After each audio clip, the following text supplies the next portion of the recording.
Anime की शुरुआत एक बहुत बड़े किंगडम को दिखाते हुए होती है। हमें वैन को दिखाया जाता है जो कि स्टोरी का मेन प्रोटैगनिस्ट है। वह अपने हाथों को देखता है, उसके हाथ काफ़ी ज़्यादा उसे छोटे लग रहे होते हैं, जो कि होने तो नहीं चाहिए थे क्योंकि वो इस दुनिया में रीइंकार्नेट हुआ है। वह अपने बेड पे से नीचे उतरता है और मिरर के अंदर खुद के चेहरे को देखता है। वह एक बच्चे का रूप था। बच्चे के रूप में खुद को देख के वो हैरान था। बहुत समय पहले की बात है, वह एक ऐसी दुनिया के अंदर था जहाँ पे कि उसे हमेशा ही वर्क करना पड़ता था अपने बिल्स को पे करने के लिए, बट वो पूरे तरीके से कभी भी बिल्स को पे नहीं कर पाता था। उसकी लाइफ काफ़ी ज़्यादा बोरिंग थी। वह अपने घर से भी बाहर नहीं निकलता था। उसकी शादी भी नहीं हुई थी। भगवान ने उसे एक और मौका दिया और उसे एक इंटरेस्टिंग लाइफ में भेज दिया जहाँ पे कि वो एक नोबल का लड़का है और वो इस दुनिया में कैसे अपनी लाइफ गुजारने वाला है वो इस एनिमे में दिखाया जाएगा। वह अब एक विंडो के पास में जाता है और विंडो के बाहर देखता है कि वह किस तरह की जगह में है। जैसे ही वो बाहर देखता है तब उसे दूर दूर तक बस अपना किंगडम ही दिखाई देता है। ये देखने के बाद वहाँ पे टिल नाम की एक मेड आती है। वह मेड अपने यंग मास्टर को यानी कि वैन को देख के हैरान होती है। वैन जो होता है उससे पूछता है कि आखिरकार तुम कौन हो, जिससे वो बताते हैं कि वो उसकी सर्वेंट है और उसी दौरान वैन जो होता है वो उससे बात करने लग जाता है। टिल ये देख के हैरान होती है कि अभी वैन सिर्फ 2 साल का है और वो इतने सारे सेंटेंसेस बोल पा रहा है। वहीं दूसरी तरफ वैन जो है वो अपनी पुरानी लाइफ को पूरे तरीके से याद कर पा रहा होता है। और वैन का पहला मिशन ये होता है कि इस जगह के बारे में पता लगाए। अब उसके फादर उसे ब्रेकफास्ट के लिए बुलाते हैं जिधर की वैन के बाकी के भाई भी होते हैं। अब जैल्पा जो होते हैं वो एक एक करके उन सभी से सवाल पूछने लगते हैं क्योंकि वह काफी ज्यादा चुप बैठे थे। सबसे शुरुआत में जैड की बारी आती है जो कि सेकंड सन होता है। उससे पूछा जाता है कि वो क्या करने वाला है, जिसमें बताता है वो मैजिक एट्रीब्यूट को और ज्यादा लर्न करने वाला है। अब जैल्पा जो होते हैं अपने थर्ड सन की तरफ यानी कि सेस्ट्रो के पास बढ़ते हैं। सेस्ट्रो से पूछा जाता है कि वो क्या करने वाला है, जिससे वो बताता है कि वो अभी मैजिक की नॉलेज लेने वाला है। अब जैल्पा जो होते हैं अपने फोर्थ सन वैन से पूछते हैं कि वो क्या करने वाला है। वैन बताता है कि वो अपनी कंट्री के बारे में और भी जानना चाहता है। वो यहाँ की हिस्ट्री और कल्चर के बारे में जानना चाहता है जिससे कि वो अपनी कंट्री को पूरे अच्छे तरीके से समझ सके। उसके भाई हैरान होते हैं कि वो किस प्रकार इन सवालों का जवाब दे रहा है। वो अपने बाकी भाइयों से काफ़ी ज़्यादा मैच्योर लग रहा होता है सवालों के जवाब देते हुए। जेल पर काफ़ी ज़्यादा खुश होते हैं अपने फोर्थ सन से। उन्होंने कभी ये बिलीव नहीं किया था कि उनका 2 साल का सबसे छोटा लड़का इस प्रकार से उसके सवालों का जवाब देगा। वह उससे काफ़ी ज़्यादा खुश होता है जो कि उसके बाकी के बच्चे नहीं कर पाए। उसे अपने फोर्थ सन से काफ़ी ज़्यादा उम्मीद होती है। वो उसे बताता है कि उसकी मदर और जेल्पा खुद एक फायर मैजिक एट्रीब्यूट वाले मेज है, तो उन्हें यकीन है कि ये भी ताकतवर बनेगा। इस दुनिया के अंदर 4 तरीके के अलग अलग एट्रीब्यूट हैं। Fire, water, air and earth होते हैं। ये 4 तरीके के मेन एट्रीब्यूट हैं। इनके अलावा भी कुछ एट्रीब्यूट हैं, बट अगर जिनके पास भी वह होते हैं उन्हें इस दुनिया के अंदर कम दर्जे पे रखा जाता है, इसलिए वह उम्मीद कर रहे होते हैं कि इसके पास अच्छे एट्रीब्यूट आए। वहीं दूसरी तरफ वैन जो होता है टिल से अब इस दुनिया के बारे में पूछता है। टिल धीरे धीरे करके उसे बताने लग जाती है, बट तभी एस्पार्डा वहाँ पे आ जाता है। एस्पार्डा काफ़ी सारी बुक लेके आया होता है वैन के लिए। वो वैन को कहता है कि तुम्हें अब ये सब पढ़ना है। वहीं दूसरी तरफ वैन इतनी सारी किताबें देख के घबरा सा जाता है।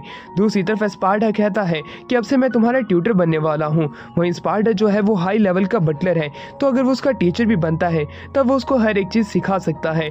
वैन जो होता है एस्पार्डा को अपना टीचर पाके काफ़ी ज़्यादा दुखी होता है क्योंकि उसे पता है कि एस्पार्डा किस किस्म का इंसान है। एस्पार्डा इन टीचिंग्स को लेके काफ़ी ज़्यादा स्ट्रिक्ट है।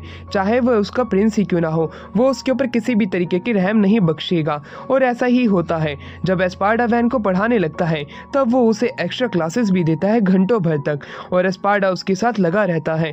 इसी प्रकार से काफ़ी साल बीत जाते हैं। इस प्रकार से पूरे 2 साल बीत गए थे। वैन पढ़ाई के साथ में स्वॉर्ड्स भी चलाना सीख रहा होता है अपनी मेड टिल के साथ में। वहीं उसकी मेड जो होती है उसकी पूरी मदद कर रही होती है। शुरुआत में तो वैन जो होता है काफ़ी ज़्यादा स्लो लर्न कर रहा था, बट समय के साथ साथ वो ठीक होता जाता है। पूरे 1 साल बीत जाते हैं। 5 साल का हो चुका था। उसे ट्रेनिंग काफ़ी ज़्यादा अच्छी मिल रही होती है। अब वह अपने से बड़ी उम्र के लड़कों के साथ में भी वह जब भी बैटल करता था उन्हें हरा देता था। आसपास के जितने भी बच्चे होते हैं वह उससे काफ़ी ज़्यादा इंप्रेस भी थे क्योंकि वैन इतनी छोटी सी उम्र में अपने से बड़ी उम्र के लड़कों को भी स्वॉर्ड्समैनशिप में हरा देता था।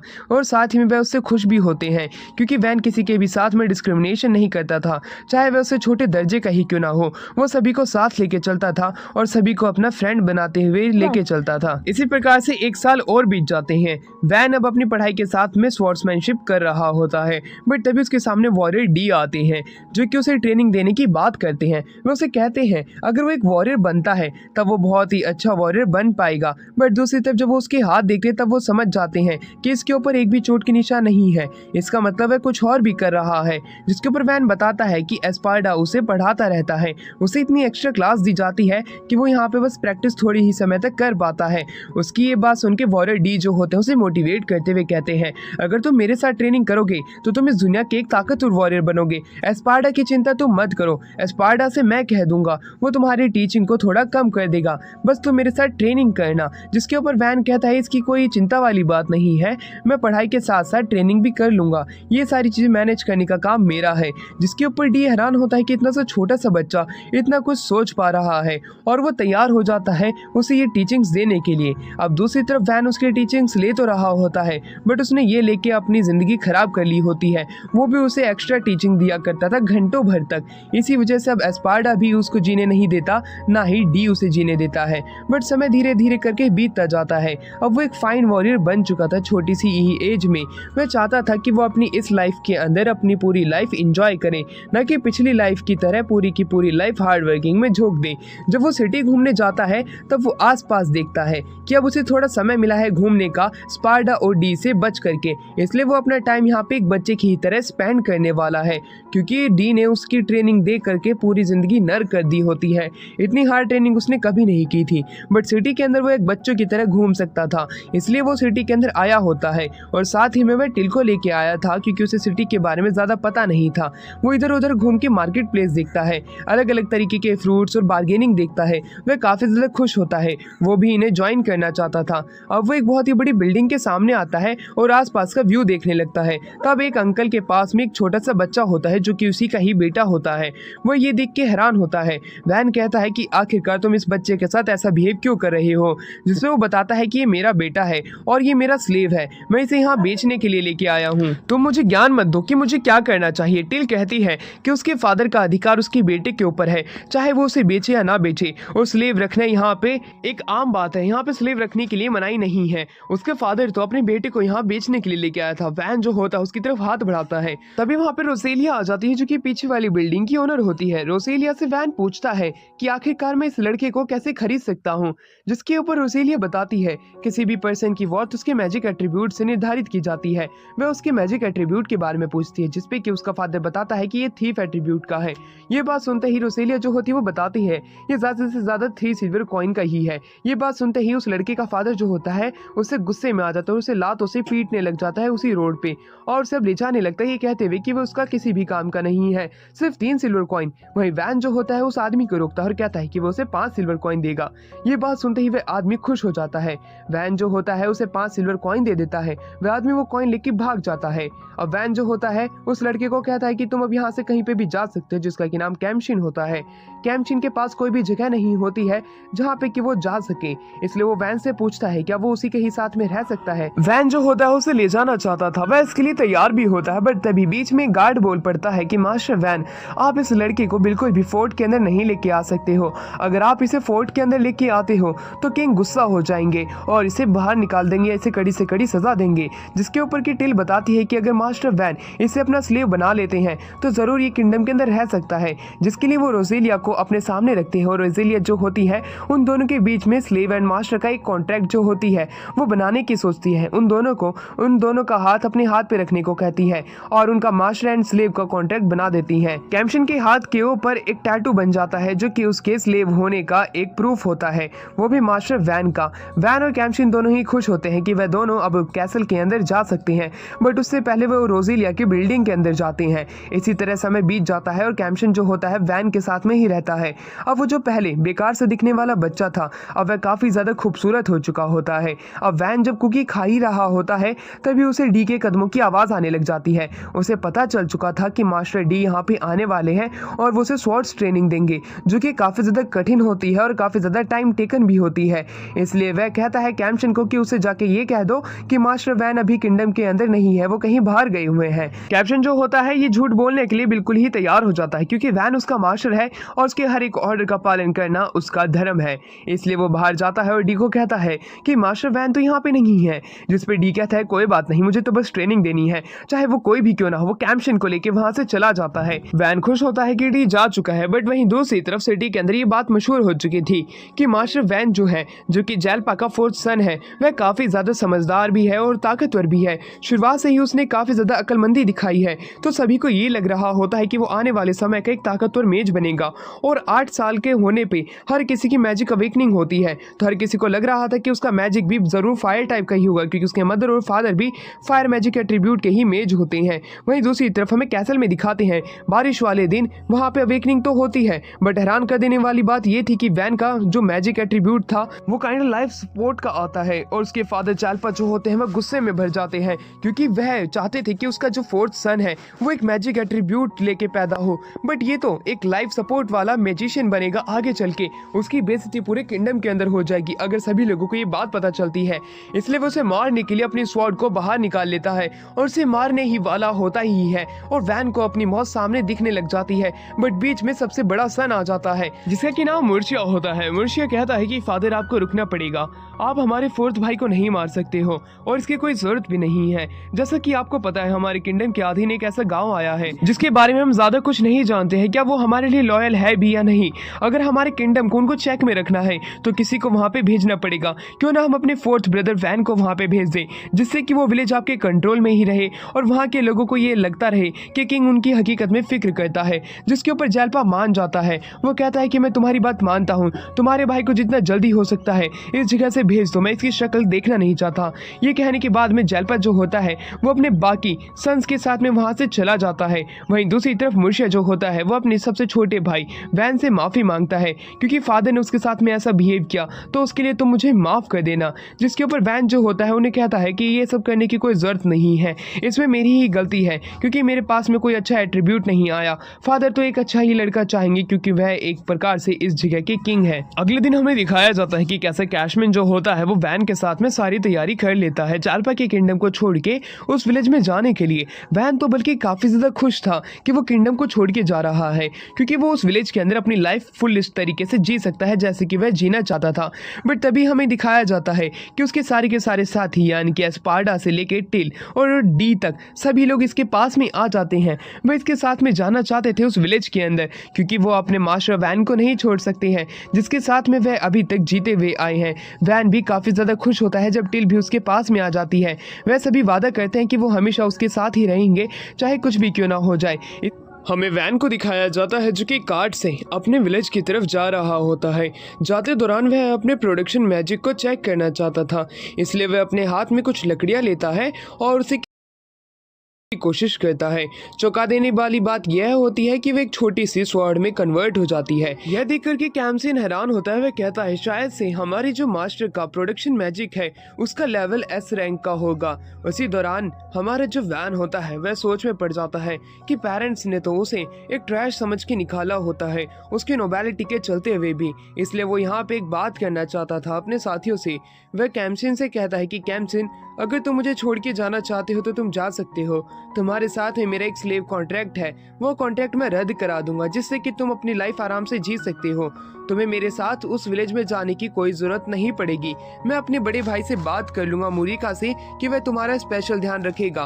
बट कैमशिन साफ साफ इनकार कर देता है ये कहते हुए कि मास्टर मैं जीऊंगा तो आपके साथ, मरूंगा तो आपके साथ। मैं आपके साथ विलेज जाना चाहता हूँ, ना कि सिटी में वापस से, जिस सिटी ने आपको निकाल दिया होता है। यह बात सुन के वैन काफी ज्यादा खुश होता है कि कैमशिन भी उसके साथ में है। अब दोनों दोस्त एक दूसरे की तरफ देखते हैं और जोर जोर से हंसने लग जाते हैं। उसी दौरान जो उनकी कार्ट होती है वह चलते चलते एकदम से ही रुक जाती है और एक झटका लगता है। यह झटका उन्होंने पहली बार महसूस किया था, इसलिए वो बाहर निकल के पूछता है कि आखिरकार बात क्या हुई है।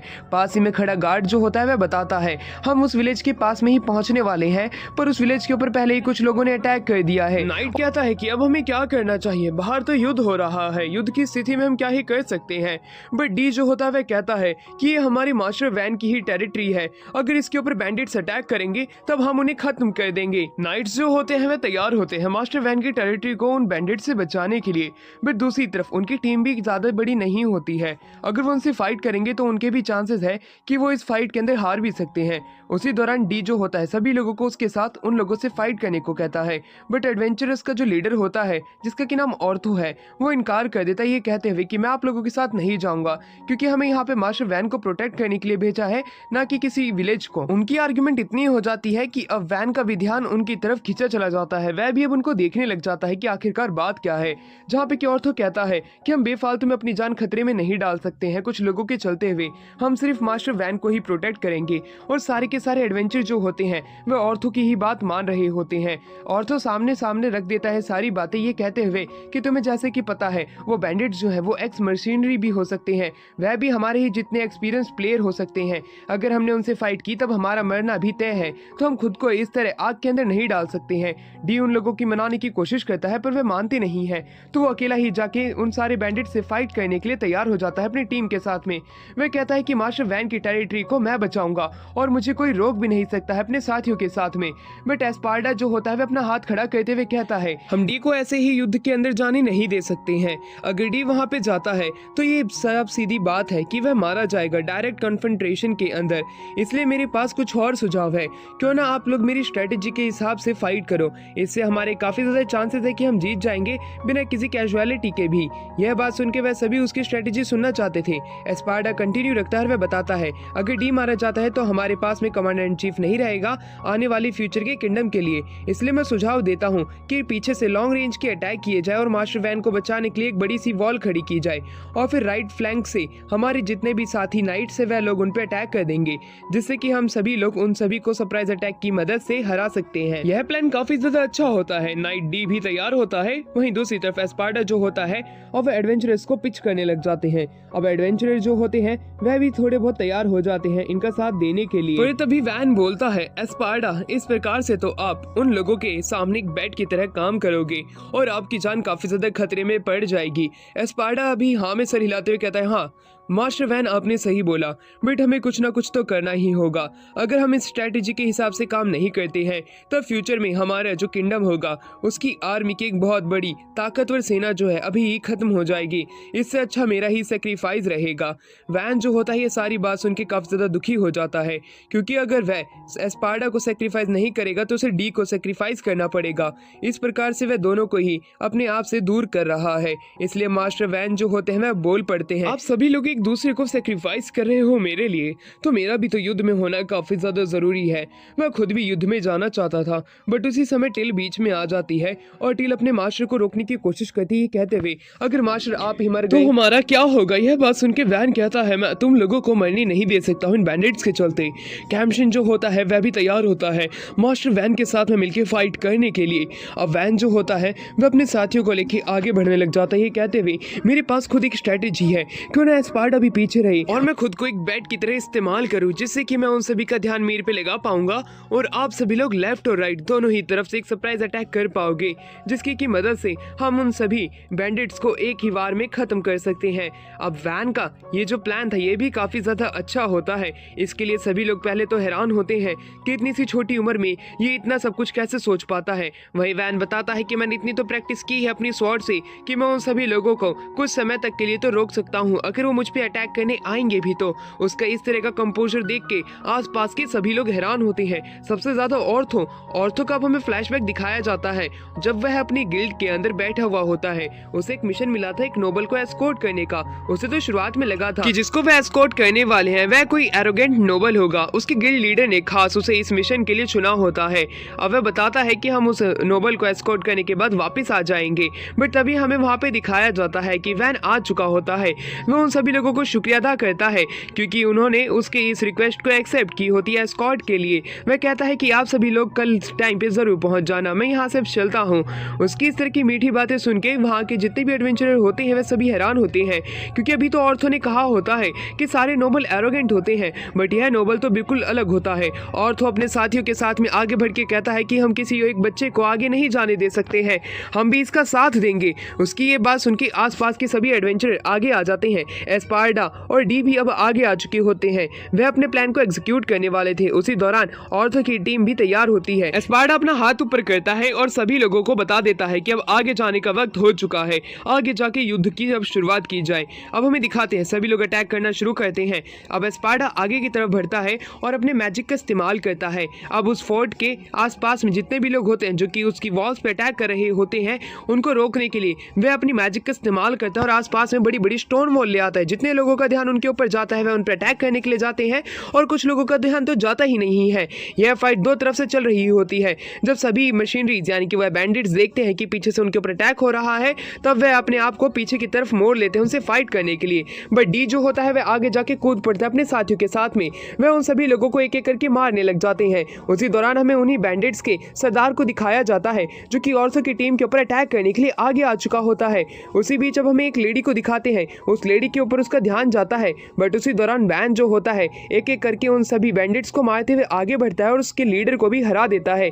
लीडर को हराने की वजह से वह औरतों की टीम की उस लड़की को बचा लेता है और बीच में हमें कैम्शिन को आते हुए दिखाया जाता है। कैम्शिन एक बड़ी अच्छी छलांग देता है और अपनी स्वॉर्ड की मदद से उस बैंडिट के सरदार को खत्म कर देता है। अब उन सभी लोगों ने उन बैंडिट्स को पकड़ लिया होता है और तो अब वैन की तरफ देखता है। वैन उसे काफी ज्यादा यूनिक बच्चा लगता है। अब उसी दौरान वह अपने साथियों से बात करता है। कुछ साथी जो होते हैं उसके वापस से गिल्ड में चले जाते हैं और औरतों के साथ में कुछ साथी रुक जाते हैं। औरतों अपनी टीम से बात करते हुए कहता है, मुझे वैन पे पूरा यकीन है, वैन आने वाले टाइम के अंदर एक ताकतवर योद्धा जरूर बनेगा और एक बहुत बड़ा किंग भी। तो मैं चाहता हूँ कि हम सभी लोग इसी के ही विलेज के अंदर कुछ समय के लिए रुक जाते हैं क्योंकि मैं देखना चाहता हूँ कि अभी वैन आगे चल के कितना बड़ा योद्धा और कितना अच्छा यूनिक कैरेक्टर वाला पर्सन बनना चाहता है। उसकी टीम भी तैयार होती है ये कहते हुए कि हाँ, वैन ने मुझे बचाया होता है तो मैं भी यहीं पे रुकना चाहती हूँ और उसे रीपे करना चाहती हूँ। अब हमें वैन को दिखाया जाता है। वैन जो होता है अब उन वॉल्स को खुलवा देता है। अब वह विलेज के अंदर जाता है और सबको ग्रीट करता है ये बताते हुए कि अब वह उनके विलेज का लीडर बनने वाला है। रोंडा नाम का एक बंदा आता है जो कि इस विलेज का अभी तक चीफ होता है। वह उसे ग्रीट करते हुए अपने विलेज की हालत बताता है कि यह विलेज जो है इन बैंडिट्स के अटैक से काफी समय से जूझता हुआ आ रहा है। ये साल के अंदर इनका छठा अटैक होता है इन बैंडिट्स से और ये लोग अब काफी ज्यादा ही लॉस में आ चुके हैं उन बैंडिट्स की वजह से। उन्हें ये बात पता है कि वह किंग जो है इनकी सिटी को प्रोटेक्ट नहीं करने वाला है। अगर वह प्रोटेक्ट करना चाहता तो वह कुछ लोगों को भेज सकता था और बैंडिट्स उनके विलेज के ऊपर अटैक नहीं करते, बट उन्होंने ऐसा नहीं किया और हमारे ऊपर अभी तक अटैक होता हुआ आ रहा है। जैसा कि आप देख सकते हैं आसपास के लोग कितने ज्यादा ही इससे अफेक्ट हुए हैं इन बैंडिट्स की वजह से। वैन जो होता है उनकी मदद करने का वादा करता है ये कहते हुए कि मुझे यहाँ पे किंग ने ही भेजा है और मैं अब से आपका लॉर्ड हूँ और मैं ही अब से आप लोगों की सुरक्षा करूंगा मेरे कुछ खास चुनिंदा लोगों के साथ से। मेरे पास आपके विलेज को बचाने के पूरे 3 तरीके के रास्ते हैं जिससे कि यह विलेज बड़ी आसानी से प्रोटेक्ट हो पाएगा। सबसे पहला तरीका तो ये है हम कुछ ऐसा बनाए जिससे कि किंगडम की नज़र हमारे ऊपर पड़े और वह हमें बचाने के लिए मशीनरीज या ट्रूप्स का इस्तेमाल करें, या दूसरा कि हम खुद मशीनरीज हायर करें, और तीसरा और सबसे बढ़िया हम खुद की वॉल्स को मजबूत बना ले। यह बात सुन के विलेज चीफ खुद कहता है कि आपने जिस तरीके की चीज़ें के बारे में सोचा है वह हमने पहले भी सोच रखा है। ये सोचने में काफ़ी ज़्यादा आसान है बट जब हम इन्हें करने जाएंगे तब हमें हकीकत पता चलेगी ये नामुमकिन है क्योंकि हमारे पास कम लोग हैं, कम पैसे हैं और हमारे पास टैलेंट भी नहीं है कि हम ये सारी चीज़ें कर सकें। यंगल ये सारी बातें वैन को बताती है। वैन अब खुद भी परेशान हो चुका था। वह सोच में पड़ जाता है कि आखिरकार वो अब ऐसा क्या करे जिससे कि ये लोग अपनी सिटी को यानी कि इस विलेज को बचा सकें। वह स्पार्डा से कहता है कि अब हमें इंट्रोडक्शन देना पड़ेगा खुद का, तभी इन लोगों को हम पे भरोसा होगा। वह उन्हें थोड़ा इनकरेज करता है पर लोग तब भी इनकरेज नहीं होते हैं। इस वजह से स्पार्डा आगे आता है और डी खुद भी। वह दोनों खुद को इंट्रोड्यूस कराते हुए बताते हैं कि वो कमांडर एंड चीफ है किंगडम का और ये हेड बटलर है इस किंगडम का। यह बात सुनते ही वह यहाँ पे खड़े हुए जितने भी लोग होते हैं वह हैरान हो जाते हैं कि किंगडम के लोग यहाँ पे आए हुए हैं, वो भी मेन किंगडम के। अब वहीं चीफ जो होता है उसे यकीन होता है बट वो बताता है कि हमारे पास इतने टैक्स भी नहीं है देने के लिए। टैक्स का नाम जैसे ही वॉन सुनता है तो अब उसके दिमाग में ख्याल आता है क्यों ना हम इन लोगों के ऊपर से ही टैक्स को कम कर दूं। वह बताता है कि वह टैक्स सिर्फ 8% देंगे।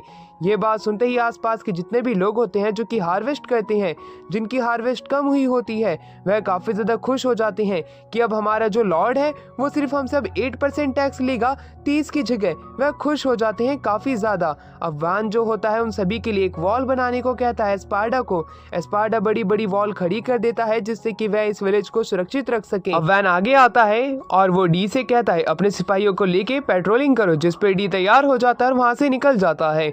अब वैन जो होता है वह उन लोगों को कहता है फिक्र करने की जरूरत नहीं है, सब कुछ मैं संभाल लूंगा क्योंकि मेरे पास प्रोडक्शन टाइप का मैजिक है। मैं पूरी कोशिश करूंगा कि हम इस विलेज को अब एक बहुत बड़ी सिटी में कन्वर्ट कर सकें। वैन को दिखाया जाता है जो कि टेलर कैम्शन के साथ में जंगलों में होता है। वह जंगल के अंदर अपने प्रोडक्शन मैजिक का इस्तेमाल करता है। लॉक्स को वह क्यूब में बना बनाने की कोशिश करता है जो कि अब नानो फाइबर टेक्नोलॉजी से बने हुए होते हैं। वह अपनी पावर को कंसंट्रेट करता है और एक बहुत अच्छा ब्लॉक बना के उन लोगों को दिखाता है। वह ब्लॉक काफ़ी ज़्यादा होते तादाद में, आसपास के लोग हैरान होते हैं। अब वहीं दूसरी तरफ औरतों को जो वैन होता है वह उस ब्लॉक पे अटैक करने के लिए कहता है और तो ऐसा करता भी है, ब्लॉक पे अटैक करता है, बट उस ब्लॉक को कुछ होता ही नहीं है। ये देख के सभी लोग वहाँ पे हैरान हो जाते हैं। इसी प्रकार से शाम हो जाती है। वैन ने अलग अलग प्रकार के वेपन बना लिए होते हैं अपने प्रोडक्शन मैजिक की मदद से। इस पूरे वर्ल्ड के अंदर जिसके पास भी प्रोडक्शन मैजिक होता है वह एक चीज भी अच्छे से नहीं बना सकता था अपने मैजिक की मदद से, बट वैन ने तो यहाँ पे तरह तरह की चीजें बना के उन लोगों को दिखाई होती है। सबसे ज्यादा हैरान कर देने वाले वह ब्लॉक्स होते हैं। अब उन्हीं वेपन के बीच में एक कटाना कैम्शन को दिखाई देती है। वह कटाना जो है वह काफी ज्यादा अच्छी लग रही होती। कैम्शन उसे लेके काफी ज्यादा खुश होता है, इसलिए वैन जो होता है उसे गिफ्ट के रूप में वह कटाना दे देता है। इसी प्रकार से अब रात हो चुकी हुई होती है, सभी लोग आराम से सो रहे होते हैं, बट वैन के शरीर में अब दर्द होने लग जाता है। उसने अपने मैजिक माना का ज्यादा इस्तेमाल कर लिया होता है। वह कहता है कि अब मुझे दर्द होना शुरू हुआ है, बट मैं अपने साथियों को देखता हूँ तो मुझे ऐसा लग रहा है कि उन्होंने ज्यादा मेहनत नहीं की है, पर डीप डाउन मुझे ये पता है कि वह काफी ज्यादा थक चुके हैं आज पूरे दिन में जितना भी वर्क उन्होंने किया उसके हिसाब से, इसलिए वह अब आराम से जमीन पे ही सो रहे हैं। वैन उनके लिए घर बनाने की सोचता है। अब हमें अगले दिन के सूरज को दिखाते हैं। वह ब्लॉक्स की मदद से घर की शेप बना रही होती हैं। विलेज चीफ जो होते हैं वह आके पूछते हैं कि आखिरकार आप लोग यहाँ क्या कर रहे हो। वैन बताता है कि हम यहाँ पे घर बनाने की कोशिश कर रहे हैं जिसमें हम रह सकते हैं। विलेज चीफ जो होता है वह कहता है ये जगह काफी ज्यादा अच्छी है, आप यहाँ पे जरूर से अपना मेंशन बना सकते हो। अब वहीं दूसरी तरफ वैन जो होता है वह अपने मैजिक को कॉन्सेंट्रेट करने लग जाता है लैंड के ऊपर, और वहाँ पे वह अपनी मेंशन की शेप देने लग जाता है। उसका काफी ज्यादा मैजिक यूज हो रहा होता है, बट वह मेंशन को काफी ज्यादा अमेजिंग लुक देने की कोशिश कर रहा होता है, और एकदम से उसका मेंशन जो होता है वह खड़ा हो जाता है। वैन ने एक बहुत बड़ा मेंशन क्रिएट कर लिया होता है अपने प्रोडक्शन मैजिक की मदद से। आसपास के जितने भी गांव के लोग होते हैं, यहाँ तक कि वैन के सबऑर्डिनेट, वे सभी लोग हैरान होते हैं कि वैन मास्टर के पास में कैसी पावर है। उन्होंने मिट्टी के अंदर से एक बहुत बड़ा मेंशन ही क्रिएट कर दिया। वह आसपास इकट्ठा हो जाते हैं। वैन का प्रोडक्शन मैजिक जो है शायद से वो ट्रिपल एस रैंक का होगा कि उसने एक पूरा मेंशन मिट्टी से बना दिया।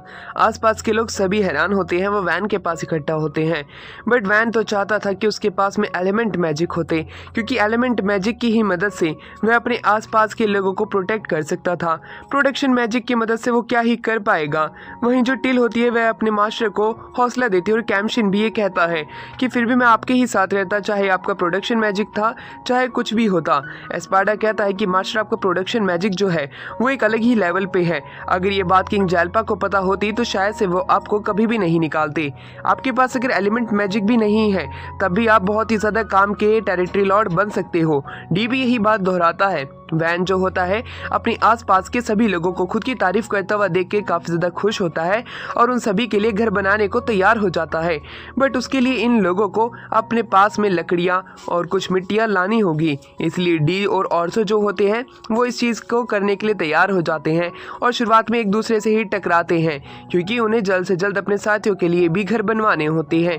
उसी दौरान जब वो आपस में लड़ाई कर रहे थे, गाँव का जो चीफ रोंडो होता है वह भी कहता है यंग मास्टर वैन, क्या आप हमारे लिए भी घर बना सकते हैं। उनके विलेज के जितने भी घर होते हैं वो टूट फूट चुके हैं, या वरना जो उनकी सीलिंग है उसके अंदर से पानी आता है और नीचे का जो फ्लोर है वह भी टूट चुका है। अब वैन जो होता है उनके लिए घर बनाने को तैयार हो जाता है और कहता है कि तुम्हें भी सामान इकट्ठा करना होगा, बट मैं अपने साथियों को ही कह दूंगा, तो तुम चिंता मत करो, मैं तुम सभी के लिए घर बना दूंगा। यह बात सुनते ही डी और ऑर्थो भी हैरान होते हैं, गांव के लोग भी, कि वैन जो है सभी के लिए घर बनाने वाला है। सभी लोग बहुत ही ज्यादा खुश होते हैं।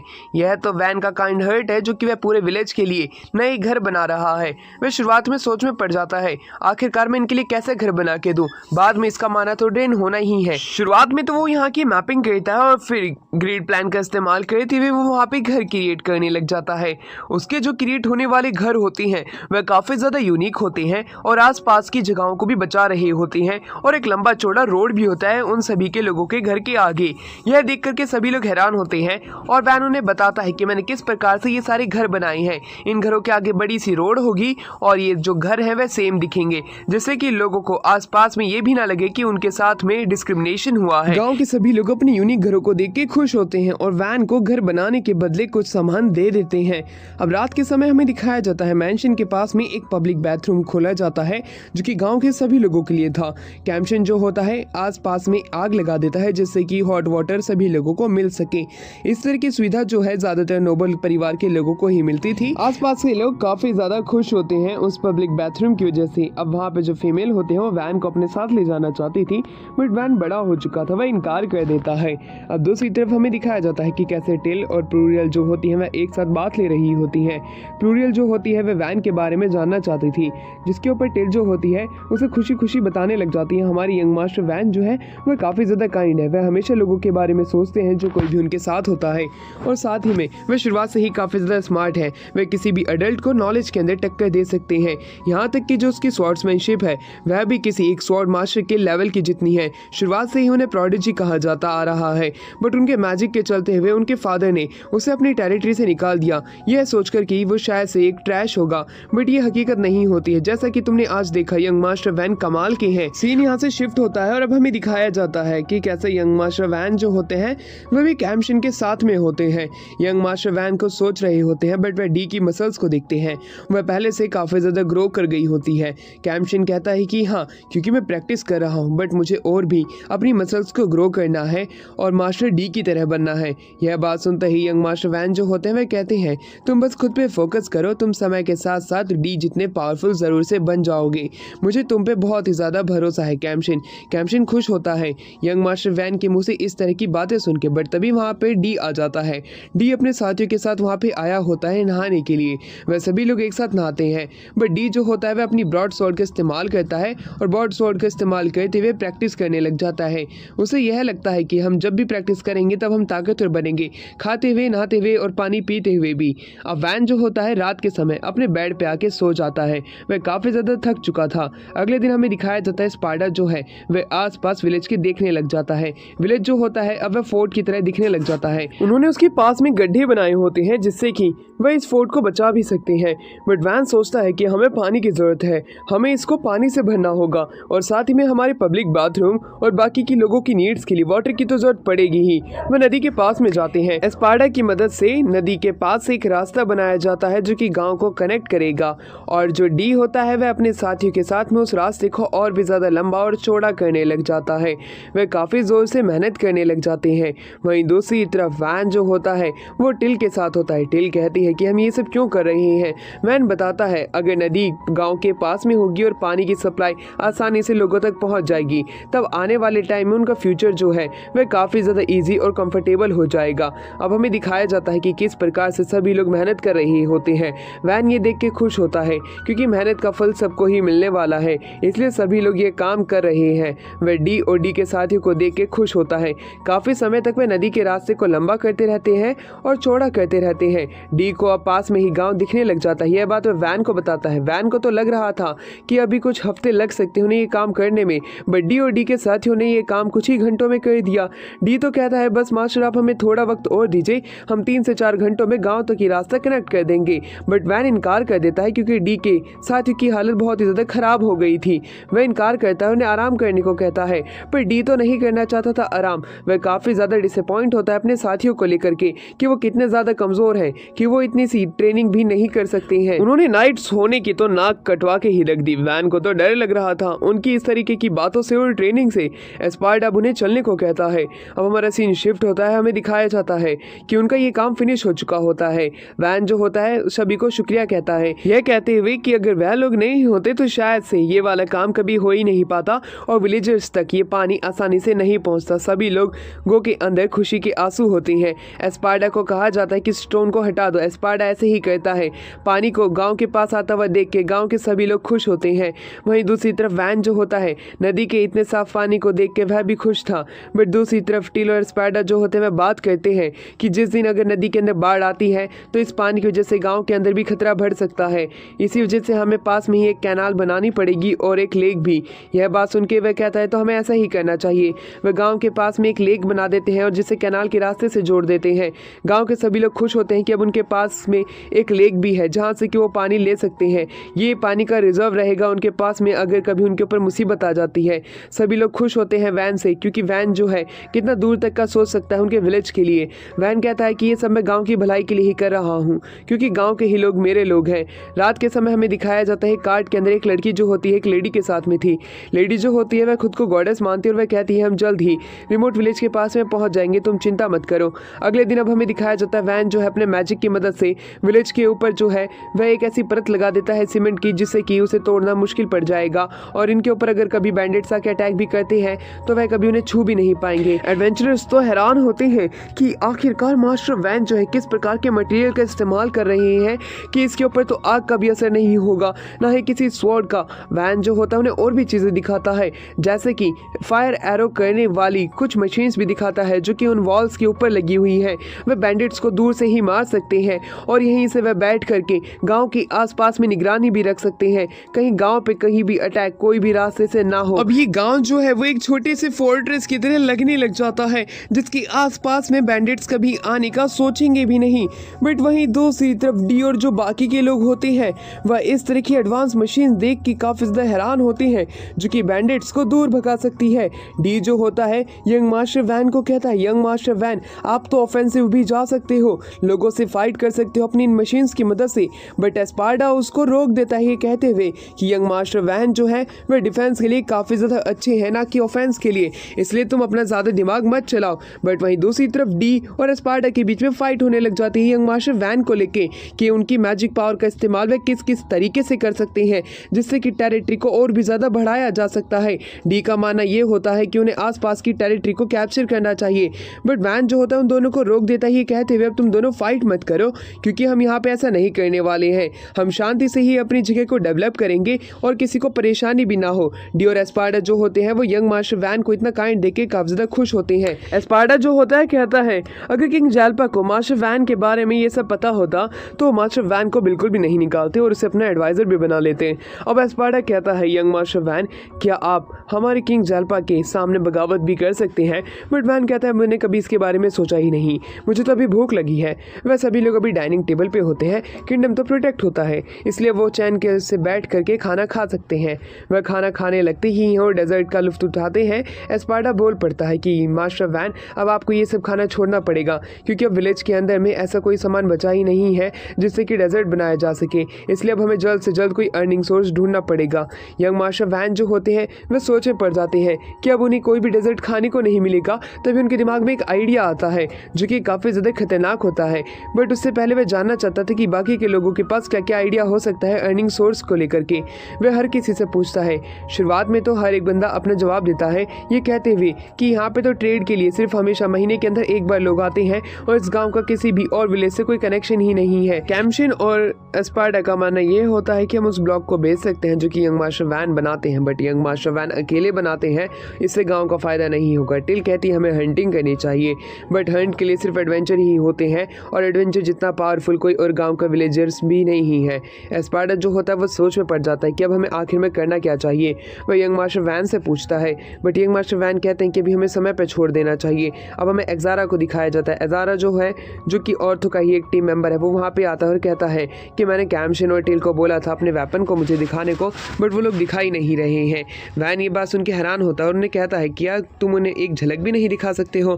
कैम्शिन और टिल जो होते हैं वह कहते हैं ये आपकी तरफ से हमें गिफ्ट मिला है, इसलिए हम इनका इस्तेमाल नहीं करना चाहते। क्या पता ये टूट जाए या हमारी किसी गलती की वजह से हम इन्हें खो दें, जिससे कि आपकी दी हुई चीज़ भी हमसे दूर हो जाएगी। उसकी ये बात सुन के ज़ारा जो होता है वह कहता है तुम चिंता मत कर, तुम मेरी शील्ड पे अटैक कर सकते हो, मेरी शील्ड को कुछ भी नहीं होने वाला है। अब यंग मास्टर वैन जो होते हैं वह कैम्शिन को उस पर अटैक करने को कहते हैं। कैम्शिन जो होता है अपने हल्के से हाथ से उसके ऊपर अटैक करता है। एजारा को तो लग रहा होता है कि कुछ भी नहीं होगा, बट जो उसकी शील्ड जो होती है वह 2 टुकड़ों में कट जाती है। ये देख करके वह फूट फूट के रोने लग जाता है। वह कहता है ये शील्ड जो है वह काफ़ी ज़्यादा महंगी थी और उसे बहुत समय हो गए थे इस शील्ड के साथ में एडवेंचर करते हुए। यह बात सुनते ही अब यंग मास्टर वैन जो होते हैं वह उसे अपने मैजिक पावर की मदद से ठीक कर देते हैं। यह देख करके एरा जो होता है वह काफ़ी ज़्यादा खुश होता है। तभी वहाँ पे ऑर्थो अपने साथियों के साथ में आ जाता है। वह अपने साथ में काफ़ी सारे मिनरल्स लेके आए होते हैं जो कि उन्हें पिछले ही माउंटेन की रेंज में मिले होते हैं। उधर उनको एक आयरन की माइन भी मिली हुई होती है और साथ में अलग अलग प्रकार की और भी मिनरल्स मिले होते हैं, जिसमें गोल्ड सिल्वर भी होता है, यहाँ तक कि इथेरियल भी होता है। यह सारे मिनरल्स देख के वह सभी लोग हैरान होते हैं। उन्हें ये बात पता चलती है जहाँ पे भी उन्हें ये चीज़ मिली थी वहाँ पे ताकत और मॉन्स्टर भी थे। वैन सोच में पड़ जाता है कि इन्हें इतने सारे मिनरल्स मिले हैं। उसी दौरान ऑर्थो जो होता है वह एक आयरन का मिनरल जो होता है बड़ा सा, उसे बाहर ला के रख देता है। यंग मास्टर वैन जो होते हैं वह अपने मैजिक का इस्तेमाल उस पर करने की सोचते हैं और उससे ब्लॉक बनाने के बारे में सोचने लग जाते हैं। वह अपने मैजिक का इस्तेमाल करता है। मानक इस्तेमाल करते हुए वह उस आयरन की ओर को जो है वह एक बढ़िया से क्यूब में कन्वर्ट कर देता है, बट वह उसकी प्योरिटी नहीं जानता था। अब जो एरा जो होता है वह चाहता था कि वह इसे यंग मास्टर वैन जो है एक स्वॉर्ड बना दे। उसके लिए वह भी दो प्रकार की, एक शॉर्ट स्वॉर्ड और एक long sword. Young master Van जो होते हैं वह ऐसा ही करते हैं। वह उस क्यूब का इस्तेमाल करते हैं और उससे एक छोटी सी स्वॉर्ड बना देते हैं। वह काफ़ी ज़्यादा शार्पनेस वाली होती है, जिसका कि इस्तेमाल करके वह मॉन्स्टर को किल कर सकता है। ज़ारा जो होता है वह उस स्वॉर्ड को देखता है, उसे वो स्वॉर्ड काफ़ी ज़्यादा अच्छी लगती है, इसलिए वो यंग मास्टर वैन को अब लंबी स्वॉर्ड बनाने को कहता है। अब young master Van long sword भी बना देते हैं। यह दोनों ही स्वॉर्ड उन सभी लोगों को काफ़ी ज़्यादा अच्छी लगती है और देखने में भी वह यूनिक लग रही थी। वैन जो होता है उन सभी के लिए वह स्वॉर्ड बनाने के लिए तैयार हो जाता है, क्योंकि वह उसके लिए मिनरल्स लेके आए थे। वह उन सभी के लिए अलग अलग प्रकार के वेपन बना देता है। अब हमें वहीं पे दिखाया जाता है प्रूरियल को। जैसे वो वहाँ पे आती है वह बताती है स्वॉर्ड जो है अगर मार्केट में बिकेगी तो ज़रूर से एक हाई प्राइस में सेल होगी। वह इसकी प्राइस का अभी तो अंदाज़ा नहीं लगा सकती है, बट ये महंगी ज़रूर होगी। स्पाइडर वहाँ पे आता है, इथेरियल को देखता है यंग मास्टर वैन के साथ में। उसे ये बात इथेरियल को देखते ही पता चल जाती है कि जहाँ पे भी ये मिनरल्स मिले हैं उसके पास में ही एक डंजन है। ये डंजन की न्यूज़ जैसे ही पूरे एम्पायर में फैलेगी तो आसपास के जितने भी किंगडम है, वहाँ के किंगडम के जितने भी लोग हैं वह इस गाँव के अंदर आने लग जाएंगे। क्या पता हमारे ऊपर अटैक भी हो सकता है, क्योंकि डंजन जो है वहाँ से काफ़ी ज़्यादा प्रॉफिट होता है लोगों को। इसी वजह से ही यहाँ पे अलग अलग प्रकार के लोग भी आना शुरू होंगे और यहाँ पे क्राइम रेट भी बढ़ सकती है। हमें इस डंजन की बात को जितना जल्दी हो सकता है छिपाना होगा। अगर ये बाहर आती है तो यंग मास्टर की वैन को इस गांव से हटा दिया जाएगा उनकी ही फैमिली के द्वारा प्रॉफिट को जब्त करते हुए। यंग मास्टर वैन को ये सारी चीज़ें पता होती है, बट वो यह भी चाहता था कि यहाँ पे लोगों की लाइफ को बिल्कुल भी इफेक्ट न पड़े किसी भी डंजन की वजह से। तो वह सभी लोगों को ये डंजन की बातों को छिपाने को कहता है। ऑर्थो के टीम मेंबर जो होते हैं वह बताते हैं कि हमारा पहला काम डंजन को ढूंढने के बाद गिल्ड को बताना होता है और गिल्ड यहाँ पे आएगी। बट अभी यहाँ के जो कमेंडेशन है वह गिल्ड के लायक नहीं है, इसलिए वह गिल्ड को ये चीज़ बिल्कुल भी नहीं बताने वाले हैं।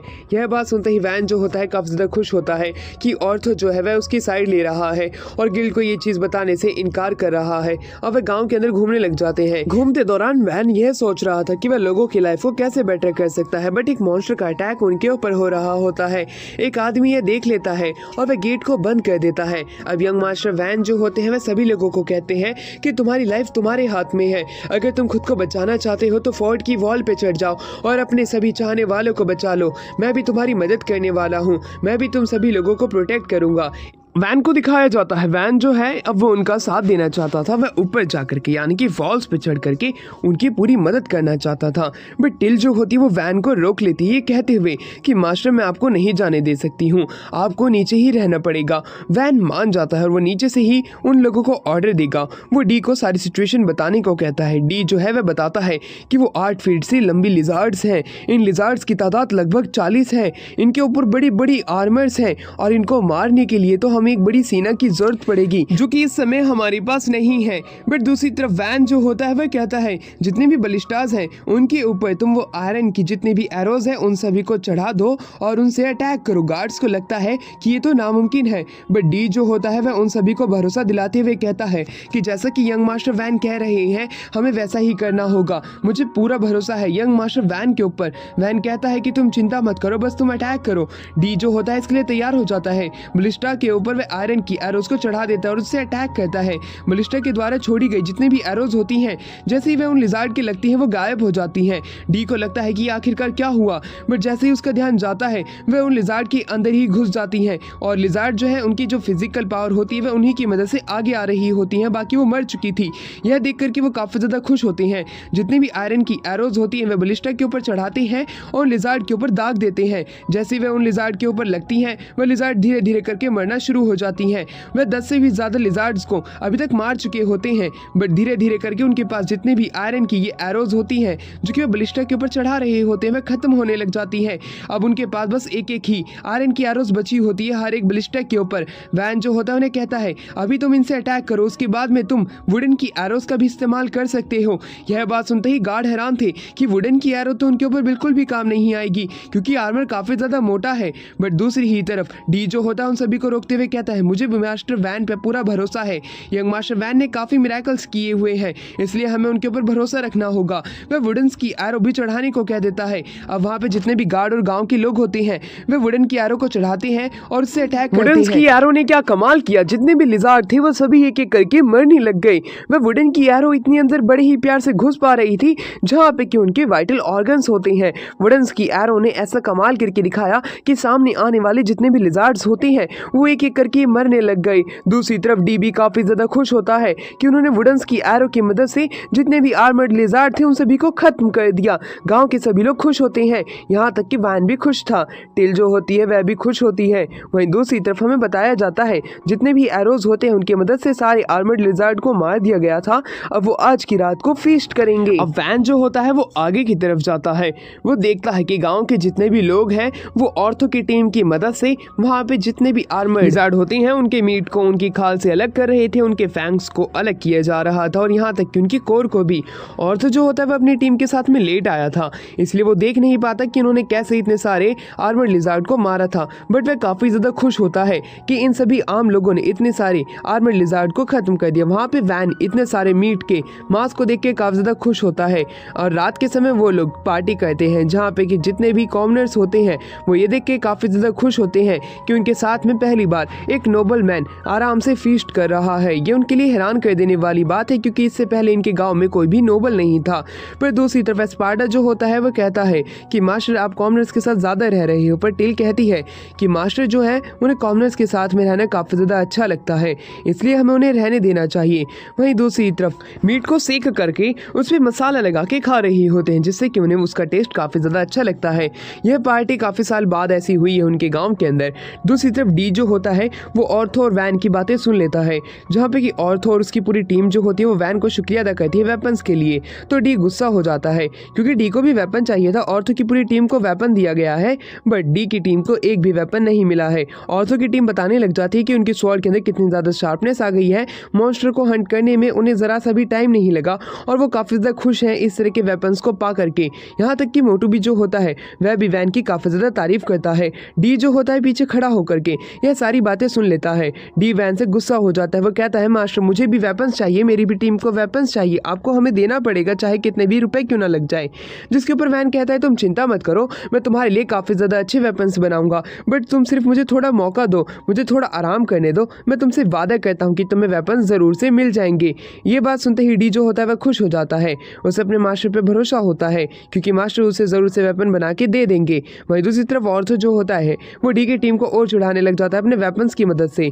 वहीं दूसरी तरफ एस्पार्ड और बाकी सभी लोग जो होते हैं बात कहते हैं हम इन्हें बेच करके काफी सारे पैसे अर्न कर सकते हैं। ऑर्थो उसकी रेट बताता है एक आर्मर्ड लिजार्ड जो है वो मैक्सिमम 40 गोल्ड कॉइन की बिक सकती है, बट अभी का इसका मीट खराब हो रहा है तो पर आर्मर्ड लिजर्ड जो है 8 गोल्ड कॉइन की पक्का चली जाएगी। वैन तो खुशी से संभाल ही नहीं पाता खुद को, वह काफी ज्यादा खुश होता है कि मतलब की है उसे अब 300 गोल्ड कॉइन मिल सकते हैं, वह काफी ज्यादा अमीर हो जाएगा, अपने इस विलेज को अच्छा बना सकता है। बट एस्पार्डा बताता है कि मार्किस के पास में 50% रुपीज जाने चाहिए जितने भी 100 गोल्ड कॉइन के ऊपर अगर आप अर्न करते हो, तो मतलब कि 300 के ऊपर उन्हें 150 गोल्ड कॉइन हमें मार्किस को देने पड़ेंगे। यह बात सुनते ही वैन कहता है तो कोई ना कोई रास्ता तो जरूर होगा जिससे कि मैं पैसे बचा सकता हूँ। एस्पार्डा बताता है ऐसा नहीं हो सकता है क्योंकि जब आप इतना सारा मीट सेल करने जाओगे तो पूरी मार्केट में यह बात फैल जाएगी और आपको पैसे देने ही पड़ेंगे। यह बात सुन के अब वैन को दुखी महसूस होने लग जाता है। वह कहता है कि इतनी मुश्किल से तो हमने इन्हें हंट किया है अपने लोगों के लिए और हम इसके पैसे कभी पूरे तरीके से इस्तेमाल नहीं कर सकते हैं, ये कितनी ज़्यादा बुरी बात है। बट एस्पार्डा बताता है मेरे पास एक रास्ता है, अगर आप अपने सबसे बड़े भाई की ही मदद से इसको सेल करवा दो तो शायद से आपको पैसे मिल सकते हैं पूरे के पूरे, बट आपको इसकी अकम्पलिशमेंट जो है वह अपने भाई को देनी पड़ेगी। ये क्वेस्ट आपके भाई ने पूरा किया है। उसके लिए वह तैयार हो जाता है क्योंकि अगर उसके फादर को पता चला तो उसे एक दूसरे गाँव में भेज दिया जाएगा। अब हमें अगले दिन दिखाया जाता है कि कैसे दो मर्चेंट वैन जो होते हैं वह पास के ही उस विलेज में आते हैं। वो हैरान थे क्या वो किसी और सिटी के पास तो नहीं आ गए, बट वो ये देख के हैरान होते कि ऊपर वैन है।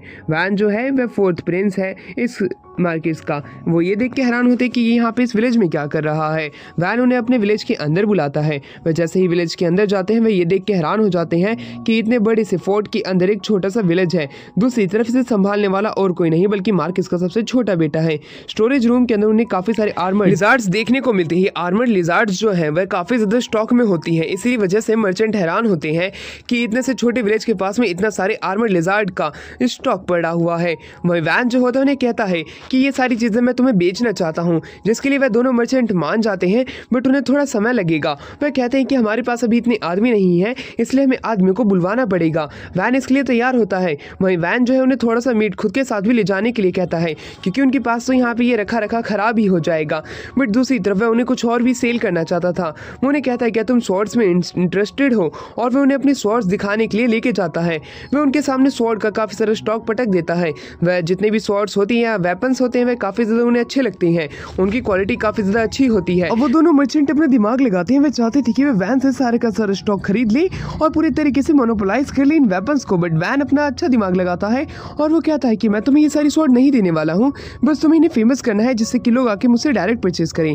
अगर तुम ये मुझसे सारी स्वॉर्ड ले भी जाते हो तो एट दी एंड सभी लोगों को पता चल जाना है कि इस विलेज से ही इन लोगों ने स्वॉर्ड खरीदी है, तो वो लोग मेरे ही विलेज के अंदर आने वाले हैं। बट मैं तुम्हें एक मौका देता हूँ, मेरी वेपन्स को मशहूर कर दो और मैं उसके बदले तुम्हें मेरे ही विलेज के अंदर एक वेपन शॉप बनाने का मौका दूंगा। वह दोनों तैयार हो जाते हैं। वह काफी ज्यादा खुश थे खुद की वेपन शॉप के बारे में सुन करके। अब वैन जो होता है इस चीज के लिए तैयार हो जाता है। वो कहता है बिल्कुल तुम्हारी वेपन शॉप में बिल्कुल तैयार कर दूंगा। तो उनके बीच में एक डील हो जाती है और उनकी वेपन शॉप को तैयार कर दिया जाता है वैन के द्वारा।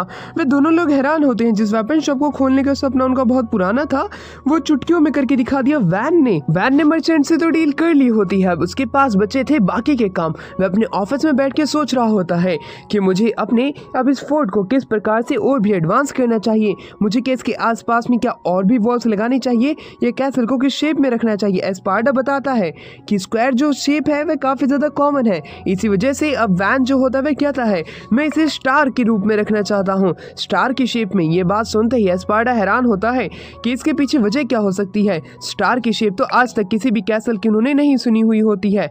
वैन पहली बार स्टार शेप के बारे में बात कर रहा है, इसलिए वह जानना चाहता था कि स्टार शेप से आखिरकार उन्हें किस प्रकार से फायदा हो सकता है। जिसके ऊपर वह बताता है स्टार शेप जो होती है वह अलग अलग एंगल से एनिमीज के ऊपर अटैक कर सकती है, जिससे के पास हमारे पास में ज्यादा चांसेस होंगे हमारे आने वाले दुश्मनों के ऊपर चारों तरफ से अटैक करने के लिए, जिससे कि वह हमारे पास में पहुंच ही नहीं पाएंगे और हम उन्हें दूर से ही खत्म कर देंगे। गार्ड वहां पे आता है। वह बताता है मास्टर वैन आपसे मिलने के लिए वाइस काउंट आए हुए हैं पास के ही काउंटी के। यह बात सुनते ही वैन जो होता है उनसे मिलने के लिए निकल जाता है। वह शुरुआत में तो उन्हें ग्रीट करता है और कहता है कि जब आप यहाँ पे आए तब हमारे भाग्य ही खुल गए। वाइस काउंट जो होती है वह काफी ज्यादा हैरान होती है कि वो सच में अपने सामने देख पा रही है वैन को। वो यहाँ पे वैन से ही मिलने के लिए आई हुई है। जब उसे पता चला था कि मार्कस ने अपने सबसे छोटे बेटे को ये पास के ही विलेज में भेज दिया होता है, वहीं उसी के ही साथ में यहाँ पे आई हुई होती है पास के ही काउंट की सबसे छोटी बेटी जिसका कि नाम आर्ट होता है। अब वैन जो होता है उन लोगों से मिलकर काफी ज्यादा खुश था। वह उन्हें बैठने के लिए कहता है। वाइस काउंट जो होती है अपने सामने इतने सारे लोगों को देख के हैरान होती है और वह उससे पूछती है मैं जब इस विलेज के अंदर आई तब ये विलेज मुझे काफी ज्यादा विकसित लगा, क्या ये सारी चीजें तुम्हारे ही फादर ने करवाई है? ये देख के मैं काफी ज्यादा हैरान हूँ। जिसके ऊपर वैन बताता है नहीं, ये मैंने खुद ही किया है। यह बात सुनकर वो हंसने लग जाती है।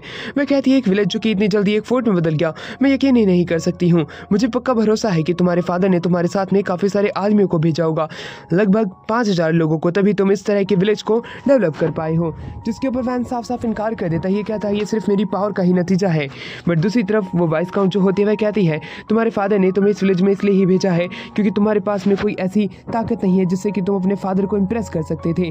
जिसके ऊपर वो हाँ में सर हिलाता है। वह कहता है कि वो प्रोडक्शन मैजिक का इस्तेमाल कर सकता है, इसी वजह से उसे यहाँ पे भेजा गया है। बट वो अकेला यहाँ पे नहीं है, उसके साथ में उसे चाहने वाले लोग भी हैं। यह बात सुन के वाइस काउंट काफी ज्यादा हैरान होती है कि आखिरकार ये किन लोगों की बात कर रहा है। उसी दौरान हमें दिखाया जाता है उसके पीछे जितने भी लोग होते हैं यानी कि डी, एस्पार्डा और टेल और कैमशिन, वो एक एक करके बताने लग जाते हैं। डी जो है वो मार्क्विस का सबसे ताकतवर एक सेनापति था, बट वह उसे छोड़ करके मेरे साथ में आ गया। इसे बुलाने के लिए मार्कस ने काफ़ी सारे नोट्स तो भेजे थे, बट डी अपनी ही वजह से नहीं गया था। दूसरी तरफ एस्पार्टा बताता है कि वह काफ़ी ज़्यादा बूढ़ा हो चुका था, इसलिए उसे रिटायर होना था। इसलिए उसने सोचा कि मुझे मास्टर वैन के साथ में कंट्री साइड में आ जाना चाहिए। इसलिए एस्पार्टा भी यहाँ पे वैन का साथ देने के लिए आ गया है। बट दूसरी तरफ मेड से और कैम्शन से भी पूछा जाता है कि वो वैन को क्यों फॉलो कर रहा है, जिसके पर वह दोनों बताते हैं कि हमने वैन को इसलिए पसंद किया और उनके साथ में आना क्योंकि वह सभी लोगों को एक जैसा ही ट्रीट करते हैं और इसी वजह से वह इम्प्रेस होते हैं। अब वाइस काउंट और दूसरी तरफ आर्ट, जो कि वह काउंट की सबसे छोटी बेटी होती है, वह हैरान होती हैं कि सच में वैन जो है वह इस तरह का आदमी है। बट दूसरी तरफ हमें दिखाया जाता है कि कैसे वैन जो है उन्हें बाहर लेके आ जाता है अपना प्रोडक्शन मैजिक दिखाने के लिए। वह उनके सामने एक बहुत बड़ी चट्टान को खड़ी कर देता है और चट्टान को खड़ी करने के बाद में वह वहाँ पे एक गेट भी क्रिएट करता है। वह गेट जायंट्स के लिए होता है, वह काफ़ी ज़्यादा बड़ा था। इस तरह का मैजिक देख के वाइस काउंट जो होती है और साथ में आर्ट, वह दोनों ही हैरान होती है कि वैन जो है इस प्रकार के मैजिक का इस्तेमाल कर पा रहा है जो कि प्रोडक्शन मैजिक के अंदर नामुमकिन है। अगर सच में मार्क्विस जेल्पा को ये चीज़ पता होती तो वो बिल्कुल भी अपने से खुद को अलग अपने फोर्थ सन को नहीं करने देते, किसी को भी ना ही वह खुद करते। वह काफ़ी ज़्यादा दुखी होंगे अगर उन्हें ये बात पता चलती है तो।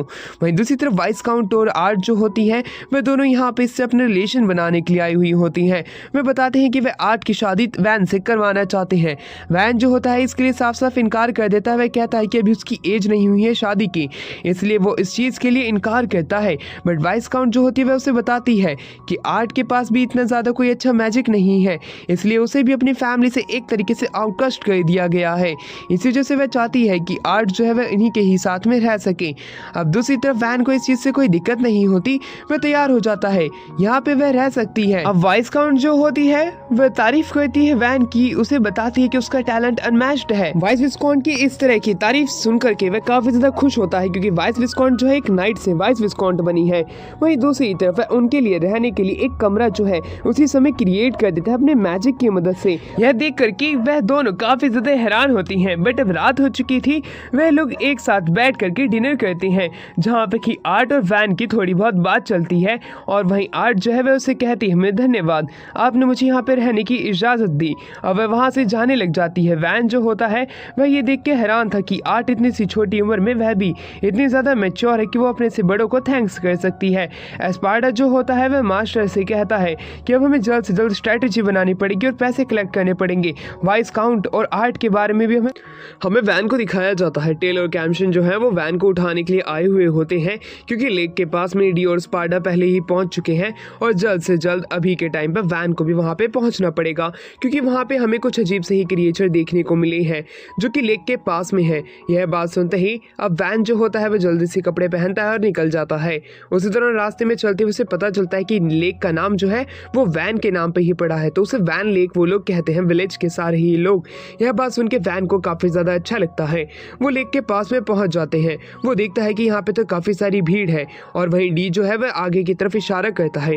पानी के बीच में हमें एक लड़की को फ्लोट करते हुए दिखाया जाता है। वो उनके पास नहीं आ रही होती है। एस्पार्टा बताता है कि ये एक मरमेड की स्पीशीज की लड़की है और ये लोग ज्यादातर तो घने जंगलों के बीच में पानी में रहते हैं, बट ये हमारी लेक के अंदर क्या कर रही है। यह बात आश्चर्यचकित कर देने वाली थी। डी भी इसी पे ही बताता है मरमेड जो है वह काफी ज्यादा रेयर स्पीशीज है, वह इतनी जल्दी किसी भी इंसान को नहीं दिखाई देती है, ना ही वो इंसानों के साथ कांटेक्ट बनाती है। तो आखिरकार ये यहाँ पे क्या कर रही है। सभी के अलग अलग थॉट होते हैं, बट एक तरीका था जिससे कि ये मरमेड इनके पास आ सकती थी। वैन उसे चिल्ला के बुलाता है और उसे खाने का लालच भी देता है क्योंकि खाने का लालच देने से क्या पता वो उनके पास में आ जाए। वो उसी आर्मर्ड लिजार्ड का मीट जो उसके सामने रख देता है। वह लड़की आती है और उस मीट को देख करके हैरान हो जाती है। उसके बाद में वैन उसे वो खाने को कहता है और वह जैसे ही उसे खाते उसे काफी ज्यादा टेस्टी लगता है। वैन कहता है क्या ये तुम्हें अच्छा लगा। वो बताती है कि मैं जानना चाहती हूँ कि आखिरकार ये जो मांस है इसका जो शिकार है वह किसने किया था। यह बात सुनते ही आसपास के सभी लोग जो होते हैं वो वैन का नाम ले देते हैं। वैन कहना चाहता था कि ये पूरा टीम वर्क है, बट आसपास के लोग कहते हैं सिर्फ ये वैन नहीं किया है। यह बात सुनते ही वो लड़की वहां से निकल जाती है। वैन नाम चिल्लाता रहता है मरमेड वापस से आओ, बट कोई आता नहीं है। इसी प्रकार से एक दिन बीत जाता है। अगले दिन अब हमें दिखाया जाता है कि कैसे उस लेक के अंदर से अब काफी और भी मरमेड जो है वह बाहर निकल के आ चुकी हुई होती हैं। वहां पे जितने भी लोग होते हैं ये देख के हैरान होते हैं कि इतने सारे आखिरकार मरमेड यहाँ पे क्या कर रही है। उसी दौरान टेल जो होती है वह सबसे ताकतवर इंसान की तरफ इशारा करती है। वो ताकतवर सा दिखने वाला बंदा जो होता है वह सबसे आगे होता है। वैन खुद को इस सिटी का लॉर्ड बताता है तो दूसरी तरफ मरमेड भी खुद को लीडर बताता है इस स्पीशीज का। वो उनका धन्यवाद करता है कि उन्होंने उसकी बेटी का अच्छे से ध्यान रखा। साथ में ही वह पूछता है कि आर्मर्ड लिजार्ड को क्या उन्होंने मारा था। शुरुआत में तो उन्हें लग रहा था कि आर्मर्ड लिजार्ड कहीं इनके गॉड तो नहीं है, बट वो कहता है कि हाँ, मैंने ही आर्मर्ड लिजार्ड को मारा था। यह बात सुनते ही मरमेड का जो लीडर होता है और साथ में उसके साथी सभी लोग हैरान हो जाते हैं कि कितने से छोटे बच्चे ने कितनी सारी आर्मर्ड लिजार्ड को खत्म कर दिया। ये तो नामुमकिन है, उनका विश्वास करना मुमकिन नहीं था इस चीज के ऊपर। बट वैन कहता है कि हाँ, उन्होंने ही खत्म किया था, जिसके ऊपर वह लीडर कहता है तो तुम मेरी बेटी से शादी कर सकते हो। यह बात सुनते ही वैन हैरान हो जाता है, बट मरमेड का लीडर बताता है कि वह इस समय तो छोटी है, बट आने वाले टाइम में वह बहुत ही ज्यादा खूबसूरत हो जाएगी और उसके बाद में वो एक शादी उससे कर सकता है। वैन इन साफ साफ इनकार कर देता है। वो कहता है कि अभी के समय आपकी बेटी काफी ज्यादा छोटी है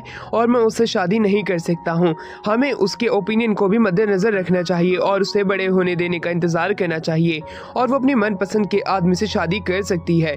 बट दूसरी ही तरफ अब वो लीडर जो होता है वो बताता है, जो कोई भी अगर उस आर्मर्ड लिजार्ड को हमारे लिए खत्म करेगा तो मैंने उसको अपनी बेटी से शादी कराने का वादा किया था। इसी ही वजह से मैं तुम्हारी शादी अपनी बेटी से करा रहा हूँ क्योंकि तुम उसके लायक हो। वैन कहता है कि आपको चिंता करने की कोई जरूरत नहीं है, आप यहाँ पे आराम से रह सकते हो और अपनी बेटी की शादी मुझसे कराने की कोई जरूरत नहीं है। मैं आपको आर्मर्ड लिजार्ड से वैसे भी बचा लूंगा, तो आप बेफिक्र हो और यहाँ पे आराम से रह सकते हो। वो उनके लिए कुछ और चीजें भी बनाने का इंतजाम कर लेगा जिससे कि वो अपनी लाइफ यहाँ पे आराम से बिता सकते हैं। अब वो मरमेड का जितना भी ट्राइब होता है वह सभी लोग काफी ज्यादा हैरान होते हैं कि वैन जो है वह उनकी मदद करना चाहता है। वैन जो है अब उनके लिए फ्लोटिंग घर बना देता है और उनकी टोटल जो क्वांटिटी है वह 2 होती है। यह देख करके वो काफी ज्यादा हैरान होते हैं। वो खुश थे कि इंसान जो है उनकी मदद कर रहे हैं। वो वहाँ पे काफी ज्यादा टाइम स्पेंड करते हैं। टिल और कैम्शन जो होते हैं वो मास्टर वैन के इस तरह के मैजिक को देख के वापस से हैरान हो जाते हैं। अब हमें दिखाया जाता है वह उन मरमेड के पास में जाते हैं। अगले दिन मरमेड का लीडर उन्हें थैंक्स कहता है उनके पिछले दिन की मदद के लिए और उनसे पूछता है कि आप यहाँ पे क्यों आए हो, जिसपे वो बताते हैं कि हम यहाँ पे सीवेज की सफाई करने के लिए आए हुए हैं क्योंकि लेक की ही मदद से हमारी सिटी का जितना भी सीवेज का वेस्ट है वो यहाँ से निकलता है। हम एक डोर को ऊपर उठाते हैं जिससे कि पानी सारे सीवेज के मलबे को लेके बाहर की तरफ निकल जाता है। यह बात सुनते ही मरमेड का लीडर जो होता है वह काफी ज्यादा हैरान होता है क्योंकि इस तरह का आर्किटेक्चर उन्होंने पहली बार सुना होता है। बट वो लोग उनकी मदद करने के लिए तैयार होते हैं क्योंकि वो वाटर मैजिक के अंदर काफी ज्यादा सक्षम है और वो अंडर वाटर पानी के अंदर जा सकते हैं। वह उनकी मदद करते हैं और जितना भी सीवेज का कचरा होता है वह पानी की मदद से वहां से फ्लश कर देते हैं। यह काफी ज्यादा आसान था बट उन्हें 3 दिन के अंदर 3 से 4 बार करना होता था, इसलिए मरमेड का लीडर जो होता है ये काम उन पे सौंप देने के लिए कहता है। वो कहता है कि आपने हमारी इतनी ज्यादा मदद की है और सिटी में रहने का मौका भी दिया है तो हम आपकी इतनी सी तो मदद कर ही सकते हैं, आप हमें अपने फैमिली मेंबर जैसा ही समझिएगा। और वहीं दूसरी तरफ अब हमें दिखाया जाता है कि वहाँ पे आर्ट जो होती है वो पैरामा के साथ में आ जाती है। पैरामा जो होती है वो कहती है ये तो मरमेड है, मरमेड इतनी जल्दी इंसानों के साथ में कांटेक्ट नहीं बनाती है, बट यहाँ पे तो पूरा ट्राइब आ गया। ट्राइब का लीडर जो होता है वो वैन को अपना सन इन लॉ कहता है, जिसकी वजह से आर्ट और पैरामा जो होती है वे काफी ज्यादा हैरान हो जाती है कि कब से इनका सन इन लॉ बन गया। वैन उन्हें कहता है ये सिर्फ एक गलत फहमी है, बट उसी दौरान लीडर की बेटी आके कहती है ये मेरे हस्बैंड है। यह बात सुनते ही अब तो वो और भी ज्यादा हैरान हो जाता है। ये कह करके वहाँ की प्रिंसेस जो होती है वो वहाँ से चली जाती है। वैन कहता है कि ये लोग मेरे लिए बड़ी मुसीबत बन जाएंगे। अगले दिन अब हमें आर्ट को दिखाया जाता है जो कि वैन के साथ में एक बोट में होती है लेक के अंदर। वहीं पे वैन जो होता है उसे बताता है कि पिछले दिन वो सिर्फ एक गलत फहमी थी। आर्ट को ये बात पता चल चुकी थी। पैरामा ने उसे पिछले दिन की सारी ही बातें बता दी होती है डी और एस्पार्टा से जान करके। वो दोनों जो होते हैं अब एक क्वालिटी टाइम स्पेंड करने लग जाते हैं। वो दोनों आपस में बात कर रहे होते हैं। टाइम काफी ज्यादा अच्छा चल रहा होता है और आर्ट जो होती है वह वैन के साथ देने की बात करने लग जाती है। बट उसी दौरान हमें दिखाया जाता है जब वो दोनों बात कर ही रहे होते हैं एक एक करके पानी के अंदर से मरमेड बाहर की तरफ आने लग जाती है। वह मरमेड जो होती है वह पूरी बोट को एक एक करके घेरने लग जाती है और उसी दौरान लीडर की बेटी भी आ चुकी हुई होती है।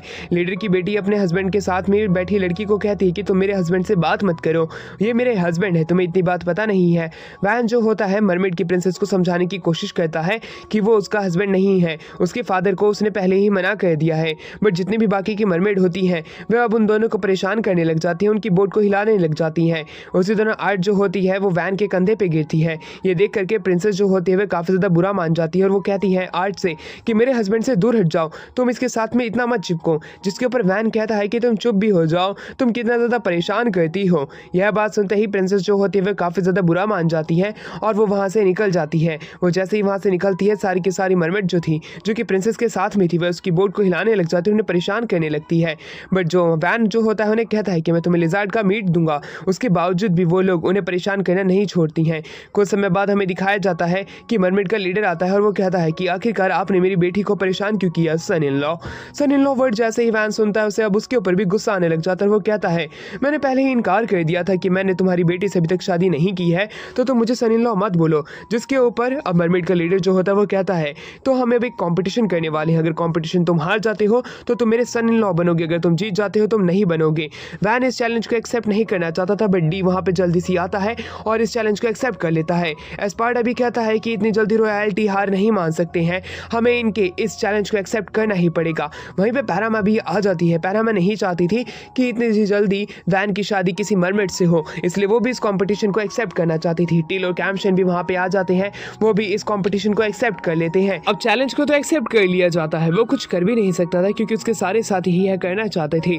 अब उस मरमेड ट्राइब का जो लीडर होता है वो पास में आता है वैन के और वैन को बताता है कि 3 अलग अलग प्रकार के कॉम्पिटिशन्स होंगे, जो कोई भी इन 3 में से 2 को जीतेगा वह जीता हुआ घोषित कर दिया जाएगा। तो मैं तुम्हें पहले मौका देता हूँ कि पहला गेम तुम चूज कर सकते हो। यह बात सुनते ही वैन जो होता है वो वाटर वॉलीबॉल का एक कोर्ट बना लेता है और कहता है कि हमें इस बॉल की मदद से खेलना पड़ेगा। वॉलीबॉल कोर्ट तैयार हो चुका होता है, सभी लोग अपनी तैयारी कर रहे थे। टेल हो गया, कैम्शन हो गया, डी हो गया और पैरामा भी। और इसी प्रकार से उनके बीच में बात चलती है कि शुरुआत का कंपटीशन कौन फाइट करेगा, जिसके अंदर से पैरामा और टेल जो होती हैं वो पहले वाले कंपटीशन को एक्सेप्ट कर लेती हैं, जिससे कि वो बड़ी ही आसानी से जीत सकते हैं। उन्हें खुद के ऊपर पूरा भरोसा होता है।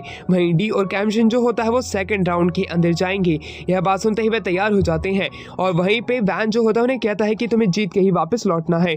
अब ये कंपटीशन शुरू हो चुका था। हमें दिखाया जाता है टेल और पैरामा काफी ज्यादा कॉन्फिडेंस होती हैं, बट उसी दौरान हमें दिखाते हैं कि उनका कॉन्फिडेंस जो होता है वो मिट्टी में मिल जाता है, क्योंकि बड़ी ही आसानी से मरमेड ट्राइब का लीडर जो होता है उन्हें हराने लग जाता है। वैन कहता है कि मुझे लगता नहीं है कि ये जीतने वाले हैं। फर्स्ट हाफ जो होता है वह बड़ी ही बेरहमी से हार जाते हैं, उन्हें एक भी पॉइंट नहीं मिलता है। बट दूसरी ही तरफ मरमेड का जो लीडर होता है वह अपनी बेटी के साथ मिलकर काफी सारे पॉइंट्स बना चुका होता है। बट वहीं दूसरी तरफ हमें दिखाया जाता है जब सेकंड हाफ शुरू होता है उससे पहले हमारी पैरामा जो होती है वह टेल को काफी ज्यादा मोटिवेट कर देती है, कहते हुए कि हम वैन को नहीं जाने दे सकते हैं मरमेड ट्राइब की लीडर से बेटी को शादी करने के लिए, इसलिए वो सेकंड हाफ को जीत जाते हैं। अब दोनों के पॉइंट्स जो होते हैं वह इक्वल हो चुके होते हैं। अब बात यह रह गई थी कि आखिरी पॉइंट कौन बनाएगा, बट मरमेड का जो लीडर होता है वह बड़ी आसानी से लास्ट का पॉइंट बना लेता है और इस प्रकार से वो फर्स्ट राउंड को जीत जाते हैं। सारे मरमेड तो खुश होते हैं, बट दूसरी तरफ पैरामा जो होती है वह टील को आखिरी होप देने लग जाती है, कहते हुए तुम चिंता मत करो, अभी भी हमारे पास 2 गेम बची हुई है, हम वो जरूर जीतेंगे। बट वैन के तो उधर पेचकस से ही ढीले हो चुके होते हैं। अगला राउंड जो है वो स्विमिंग का होने वाला है, एक रिले रेस की तरह। अब हमें दिखाया जाता है कैम्शन और डी जो होते हैं वो दोनों उतर जाते हैं।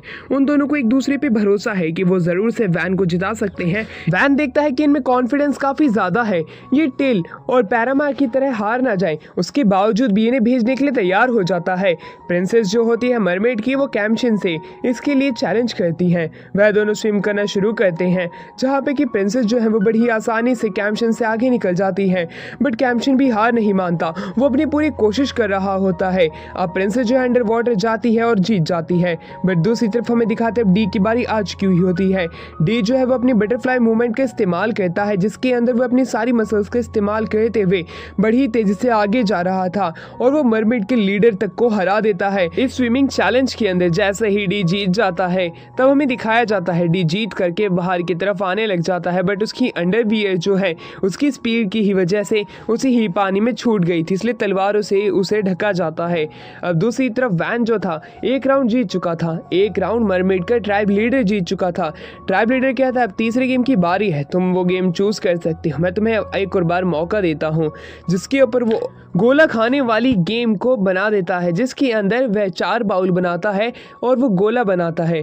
गोला जैसे ही बन जाता है वह उन्हें खाने के लिए कहता है, जो सबसे पहले अपने बाउल को फिनिश कर देगा वो जीत जाएगा। और ये जो कंपटीशन है वो एक टीम कंपटीशन होने वाला है, जिसके अंदर 2-2 लोग भाग लेंगे। अब वैन के साथ कौन भाग लेने वाला था वह पूछता है, जिसके अंदर आर्ट जो है वह तैयार हो जाती है।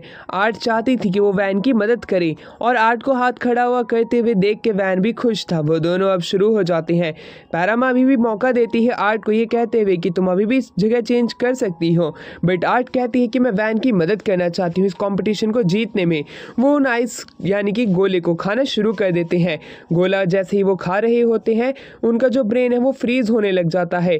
गोला काफ़ी ज़्यादा था, उन्हें काफ़ी ज़्यादा दिक्कत आ रही होती है, बट उसके बावजूद भी वैन जो है गोला खाना छोड़ नहीं रहा था। वो ये कॉम्पिटिशन जीतना चाहता था और आर्ट जो होती है वह भी खाती जाती है और दोनों आखिर में जीत जाते हैं।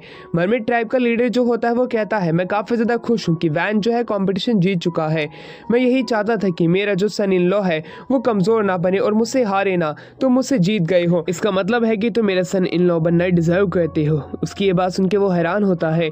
मरमिट ट्राइब का लीडर कहता है तो तुम ही मेरे सन इन लॉ हो। ये कह करके वो वहाँ से चला जाता है। वैन कहता है तो इस कॉम्पिटिशन का तो कोई फ़ायदा ही नहीं हुआ, ये तो मुझे अभी भी सन इन लॉ मानता है। बट उसके पेट में दर्द होने लग जाता है। सभी लोग उसकी चिंता करते हैं बट उसे आश्वासन देते हैं कि वो जल्द ही ठीक हो जाएगा।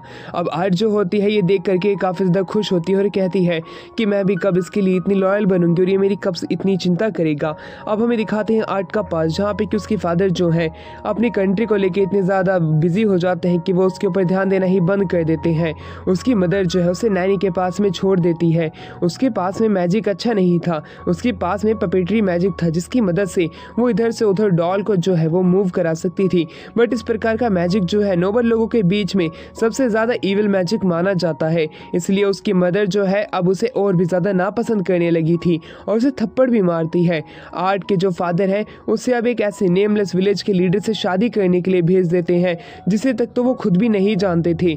बट आर्ट की ये किस्मत थी, यानी कि उसका लक था कि जैसे वो इस विलेज के अंदर आई तब वो वैन जैसे लीडर से मिली जिसके पास में मैजिक जो है वह भी कमज़ोर है, बट वह उसके बावजूद भी कितना ज़्यादा कॉन्फिडेंस खुद के अंदर रखता है और सभी लोगों की मदद करने की कोशिश करता है। यह देख करके वो काफ़ी ज़्यादा खुश है। वह चाहती है कि वो वैन की पूरे तरीके से मदद करे जो भी उससे हो सकता है, इसलिए वो उसका साथ देने के लिए पूरे तरीके से तैयार होती है। अब अगले दिन हमें दिखाया जाता है वैन जो है वह अब और भी ज़्यादा कंस्ट्रक्शन करने के लिए सिटी के अंदर जाता है। वह सभी लोगों को बुला लेता है और कहता है आज हम मेहनत करने वाले हैं, बट उस समय यानी कि रात को हम लोग एक बहुत बड़ी पार्टी भी करेंगे जो कि बारबेक्यू पार्टी होगी। सभी लोग काफ़ी ज़्यादा खुश हो जाते हैं। बट दूसरी तरफ आर्ट जो होती है वो वैन के पास आती है और कहती है कि मैं तुम्हारी मदद करना चाहती हूँ, क्या मैं तुम्हें काम करते हुए देख सकती हूँ, यह मैं चाहती हूँ। वैन जो होता है वह तैयार हो जाता है, इसमें उसका कोई घाटा नहीं है अगर वो उसे काम करते हुए भी देखेगी तो। वो उसे कहता है तो ठीक है तुम मेरे साथ चल सकती हो। बट वहीं दूसरी तरफ हमें ऑर्थो और ऑर्थो की टीम को दिखाया जाता है जो कि वह किसी चीज़ से बच करके भाग रही होती हैं और वैन का वॉल बनाने का काम कुछ ही दिनों के अंदर पूरा हो जाता है। वह काफ़ी ज़्यादा खुश था और सभी को शुक्रिया अदा करता है।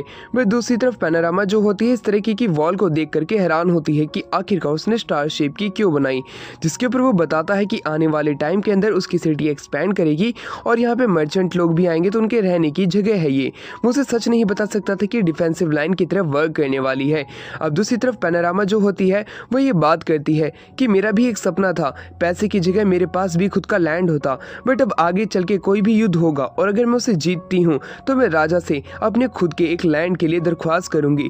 बट दूसरी ही तरफ पैनोरामा जो होती है वो इन वॉल्स के ऊपर रखी हुई क्रॉसबो को लेकर काफ़ी ज़्यादा इंटरेस्टेड होती है। वो उसके बारे में उससे पूछती है जिसपे कि वैन बताता है ये क्रॉसबो है, ये क्रॉसबो जो थी हमारे पास पहले भी थी बट ये अब एडवांस वर्जन है। इसके अंदर अब हम एक साथ में 2 एरोज को फायर कर सकते हैं, पहले वाली सिर्फ एक ही कर सकती थी। अब वो ये फायर करके दिखाता है, कैम्शन ऊपर से उसे फायर करता है और उससे एक बहुत बड़ा ब्लास्ट होता है।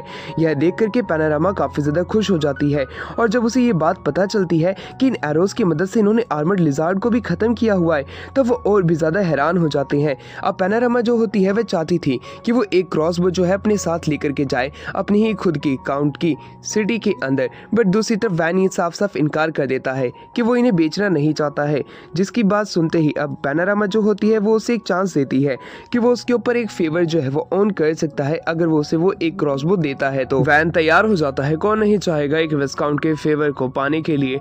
वो उसे अपनी क्रॉसबो देने के लिए मान जाता है, बट इस क्रॉसबो को पहुंचाने के लिए उन्हें कैरेज की जरूरत पड़ेगी, इसलिए वो कैरेज का इंतजाम भी करा देगा। पैनोरामा खुश होती है। कैम्शन जो होता है वो बताता है पैनोरामा को कि उसे शायद से क्रॉसबो के साथ में एरोज भी ले जानी चाहिए। पैनोरामा कहती है एरोज तो उनके पास भी है, बट कैम्शन बताता है कि एरोज अलग है क्योंकि वैन ने बनाई है। वो अपनी स्वॉर्ड आगे करके दिखाता है, स्वॉर्ड देखने में यूनिक थी। पैनोरामा बताती है कि स्वॉर्ड देखने में यूनिक यूनिक लग रही है, ज़रूर ये कुछ खास चीज़ के लिए ही बनी होगी। कैम्शन बताता है कि ये स्वॉर्ड और वो एरोज जो है वैन ने बनाए होते हैं। वो पैनोरामा को अपने स्वॉर्ड आगे करने को कहता है क्योंकि वो अपनी स्वॉर्ड से उसकी स्वॉर्ड पे अटैक करेगा, जिसके ऊपर वो पहले ही उसे बता देता है अगर तुम्हारी स्वॉर्ड टूट जाती है या कट जाती है तो उसमें उसकी गलती नहीं होगी। पैनोरामा मान जाती है। पैनोरामा बताती है कि ये मेरी एक स्पेयर स्वॉर्ड है, बट इसके ऊपर मेरा काफ़ी सारा भरोसा टिका हुआ है। कैम्शन जो होता है उसकी स्वॉर्ड के ऊपर एक ही अटैक करता है। शुरुआत में तो ऐसा लगता है कि कुछ हुआ ही नहीं है। पैनोरामा ये देख करके हैरान होती है कि कुछ हुआ ही नहीं, आखिरकार तो ये जरूरत क्या थी ये सब करने की। बट एकदम से उसकी स्वॉर्ड दो हिस्सों में कट जाती है। देख करके उसके साथी भी हैरान होते हैं, पैनोरामा भी। अब कैम्शन बताता है कि ये स्वॉर्ड जो है वैन द्वारा बनाई गई थी और इसके अंदर जो आयरन है उसे कॉन्सेंट्रेट किया गया है काफ़ी ज़्यादा।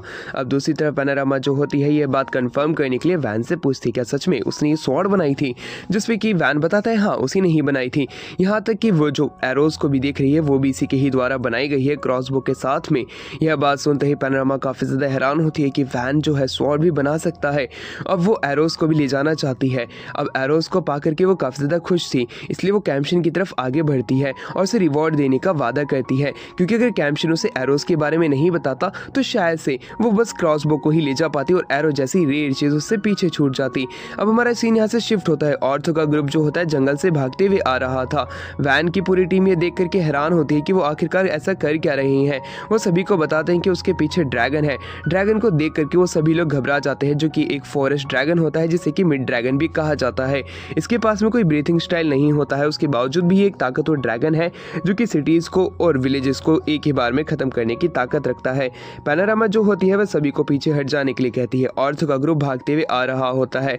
वैन सोच में पड़ जाता है कि वो क्या कर सकता है। पैनोरामा जो होती है उसे भरोसा दिलाती है कि वो उसका साथ देने की पूरा कोशिश करेगी इस ड्रैगन को हराने में। अब वो ड्रैगन आगे तक आ चुका होता है। वैन जो होता है सभी लोगों को क्रॉसबो से उसके ऊपर अटैक करने का बोलता है।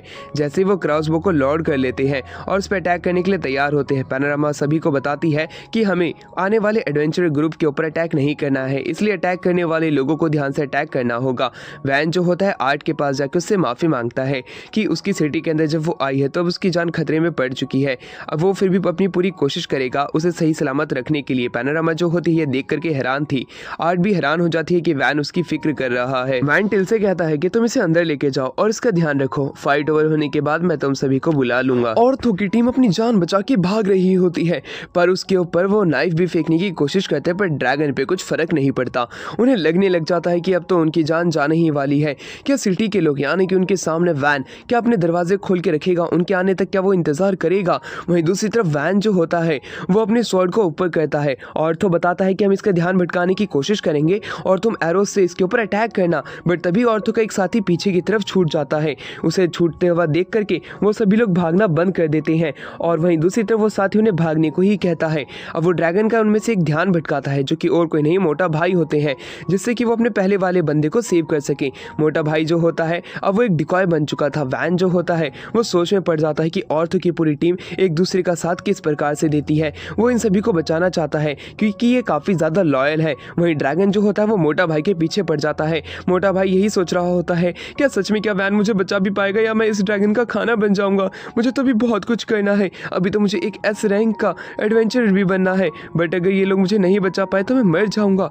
वैन जो होता है अपने साथियों को सारी की सारी एरोस क्रॉसबो में लोड करने के लिए कहता है, जिससे कि वो जल्द से जल्द ड्रैगन पे अटैक कर सके और मोटा भाई को बचा सके। मोटा भाई के पीछे ड्रैगन तो पड़ा हुआ होता है, वो उसके ऊपर चिल्ला रहा था। एकदम से क्रॉसबो के अटैक आते हैं, बट ड्रैगन उन्हें डॉज कर लेता है।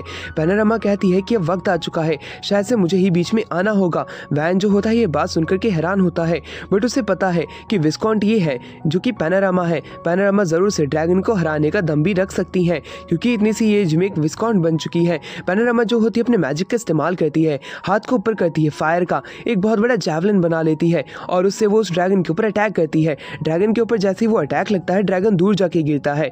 यह देख करके वैन हैरान हो जाता है। वहीं उसके पास में कैम्शन था। कैम्शन भी यह देख करके हैरान हो चुका था, बट उसे पता था कि ड्रैगन अभी भी जिंदा है। पैनोरामा जो होती है यह देख करके हैरान थी कि ड्रैगन वापस से खड़ा हो चुका है, यानी कि उसका अटैक सिर्फ कुछ समय की ही बाइक कर पाया है। और वहीं दूसरी तरफ मोटा भाई जो होता है वो बच करके आगे आ चुका था। अब वहीं दूसरी तरफ वैन जो होता है अपने साथियों को क्रॉसबो से उसके ऊपर अटैक करने को कहता है। उसके क्रॉसबो से उसके विंग्स जो होते हैं कुछ जगह पे लग चुके थे, बट अभी भी वह उड़ पा रहा होता है और वो मोटा भाई का अभी भी पीछा कर रहा था क्रॉसबो के अटैक्स को। अब वो कॉन्सिक्यूटिव टाइम भी डॉज कर पा रहा था, था उसे पता चल चुका था कि आखिरकार ये किस तरीके से वर्क करते हैं। बट मोटा भाई जो होते हैं वो अपने साथियों के साथ में विलेज तक पहुंच चुके थे। अब वो विलेज की वॉल के पास में आ चुके थे। वहीं ड्रैगन जो होता है वो जोर से चिल्लाता है उन पर अटैक करने के लिए। वैन समझ चुका था अब उन्हें जल्द ही कुछ करना होगा वरना उनका विलेज पूरे तरीके से खत्म हो जाएगा। अब दूसरी तरफ हमें दिखाते हैं पैनोरामा को। पैनोरामा जो होती है वापस से अपने फायर मैजिक का इस्तेमाल करती है बट वह भी उसे डॉज कर लेता है। अब वहीं पैनोरामा जो होती है अपने दूसरे मैजिक का इस्तेमाल करती है और ये अटैक पहले से भी ज़्यादा ताकतवर था। वो ड्रैगन के ऊपर ये अटैक कर देती है। ड्रैगन पे वो अटैक लगता है और वो दूर जाके गिरता है। एक बहुत बड़ा धमाका होता है। ये धमाका पहले से भी ज़्यादा भयंकर था। उन्हें अब लगने लग जाता है कि ड्रैगन अब आधे से ज़्यादा इंजर्ड हो चुका होगा। वैन काफ़ी ज़्यादा खुश हो ही रहा था। पैनोरामा नीचे आती है उन्हें बताती है कि हमें जल्द से जल्द उसके ऊपर अटैक करना शुरू करना होगा। वो जैसे ही उसके पास में जाते हैं तो वो ड्रैगन को देखते हैं कि ड्रैगन जो है वह वापस से खड़ा हो चुका था। वह पहले के मुकाबले ज़्यादा इंजर्ड तो नहीं हुआ था बट वह तब भी इंजर्ड हो चुका था। अब वह उन्हीं की वॉल के ऊपर आके चढ़ जाता है। उनकी क्रॉसबो को नष्ट कर देता है 2 को। वैन ये देख करके काफ़ी ज़्यादा घबरा जाता है बट एस्पार्डा बीच में आ चुका था। एस्पार्डा जो होता है ड्रैगन के पास में बढ़ने लग जाता है। वही वैन जो होता है एस्पार्डा को पीछे आने के लिए कहता है क्योंकि ड्रैगन ज़्यादा ताकतवर है और उसकी चोट भी लग सकती है। बट एस्पार्डा रुकता नहीं है। वो ड्रैगन के पास में जाके खड़ा हो जाता है। अब जो ड्रैगन होता है वह उसके ऊपर चिल्लाता है। वैन जो था वह अब सामने देखने लग जाता है और वो भी आगे जाता है। एस्पार्डा जो है वह अपने मैजिक पावर का इस्तेमाल करने के लिए आगे आया होता है और वो उसे अपने अर्थ मैजिक के अंदर कैद कर लेता है। वही वैन जो होता है वो एस्पार्डा को बताता है कि आपने बहुत बड़ी बेवकूफ़ी की है। आप यहाँ तक क्यों आए? अगर वो अर्थ ड्रैगन बहुत ही ज़्यादा ताकतवर होता तो वो आपके ऊपर भी अटैक कर सकता था। बट एस्पार्डा तो यहाँ पे सिर्फ ऑरा फार्म करने के लिए आया था। उसने वैन के लिए कुछ समय को परचेज कर लिया था जिससे कि वो एक अच्छी सी स्ट्रैटेजी बना सके और वो धीरे धीरे चलने लग जाता है। वैन उसे दौड़ने के लिए कहता है बट उसके बावजूद भी एस्पार्डा सिर्फ चल रहा था क्योंकि उसके घुटनों का तेल खत्म हो चुका है और वो भी अब कभी भी खत्म हो सकता है, इसलिए वो बस चल ही रहा होता है। वैन जो होता है कैम्शन के साथ में आगे आता है। वो एस्पार्डा के पास में आ चुके थे। कैम्शन कहता है कि वैन मास्टर आप आगे जाओ और मैं एस्पार्डा के साथ में आ जाऊंगा, आप चिंता मत करिए। वैन ऐसा ही करता है। वो कैम्शन की बात को सुनकर के वो विलेज के अंदर जाता है और वहाँ पे बैठ करके वो अब सारी स्ट्रेटेजी बनाने लग जाता है। वो विस्कॉन्ट से कहता है कि विस्कॉन्ट अब हमें तुम्हारी जरूरत है, तुम्हें मेरे लिए काम करना होगा। उसकी यह बात सुनकर के विस्कॉन्ट तैयार हो जाती है उसके लिए काम करने के लिए। अब वैन जो होता है उसे बताता है कि तुम्हें अपनी पावर का इस्तेमाल करना होगा जब अर्थ ड्रैगन तुम्हारे बिल्कुल पास में आ जाएगा यानी कि वॉल के, जिससे कि उसकी मूवमेंट इमोबिलाइज हो जाएगी। उसके बाद में बाकी के जितने भी लोग हैं वो एक साथ काफ़ी सारी क्रॉसबो का इस्तेमाल करेंगे और ड्रैगन के ऊपर अटैक कर देंगे जिससे कि वह ड्रैगन को एक ही समय में काफ़ी ज़्यादा इंजर्ड कर सकते हैं। यह बात सुनकर के विस्कॉन्ट हैरान होती है क्योंकि इतने से छोटे समय के अंदर किस प्रकार से वैन जो है इतने अच्छे प्लान के साथ में लौट सकता है। यह देख करके वो काफ़ी ज़्यादा हैरान होती है। वैन जो होता है वो वादा करता है कि इस बार ज़रूर से हम इस ड्रैगन को हरा सकते हैं, हम इतनी ताकत अपने पास रखते हैं। एक एक करके वो क्रॉसबो को रेडी करते हैं। वो एक के ऊपर एक क्रॉसबो रखते हैं और वैन जो होता है उन्हें वो क्रॉसबो चलाने का ऑर्डर दे देता है। बट दूसरी ही तरफ अब हमें दिखाया जाता है DOD के पूरे के टीम मेंबर्स आ चुके होते हैं। वो ड्रैगन का ध्यान भटकाने के लिए जाते हैं जिससे कि क्रॉसबो को और लोड किया जा सके। वो ड्रैगन से फाइट करते हैं। वैन के द्वारा दी गई हुई शील्ड और स्वॉर्ड की मदद से उन्हें लग रहा होता है कि वो ड्रैगन को कुछ समय तक रोक पाएंगे और ऐसा ही होता है। वो ड्रैगन से कुछ मिनट तक फाइट करते हैं बट ड्रैगन ज़्यादा ताकतवर था और वो डी की टीम को ओवर पावर कर देता है और उन्हें पीछे की तरफ धक्का दे देता है। बट यह समय भी ठीक था। एस्पार्डा आकर के वो डी की टीम को बचाता है। वैन जो था वो तैयार हो चुका था। वो अब कैम्शन और बाकी के लोगों को क्रॉसबो को फायर करने के लिए कहता है। ड्रैगन खड़ा होता है, उनके ऊपर अटैक करने के लिए आगे आता है। बट दूसरी तरफ पैनोरामा जो होती है वैन के ऑर्डर पे अपने मैजिक का इस्तेमाल करती है। इस बार का मैजिक और भी ज़्यादा शक्तिशाली था। वह ड्रैगन के ऊपर जाके लगता है और ड्रैगन पूरे तरीके से जल के राख हो जाता है। अब हमें दिखाया जाता है ड्रैगन खड़े होने की कोशिश करता है बट जितनी भी क्रॉसबो होती हैं उन सभी को चला दिया जाता है जिससे कि ड्रैगन के ऊपर आके वह क्रॉसबो लगती हैं और वो ड्रैगन काफ़ी ज़्यादा इंजर्ड हो जाता है। उन्हें लगता है कि उन्होंने अब ड्रैगन को हरा दिया है बट ड्रैगन वापस से जिंदा हो चुका था। बट डी उसी जगह पे था इसलिए वो अपनी स्वॉर्ड की मदद से उस ड्रैगन को खत्म कर देता है।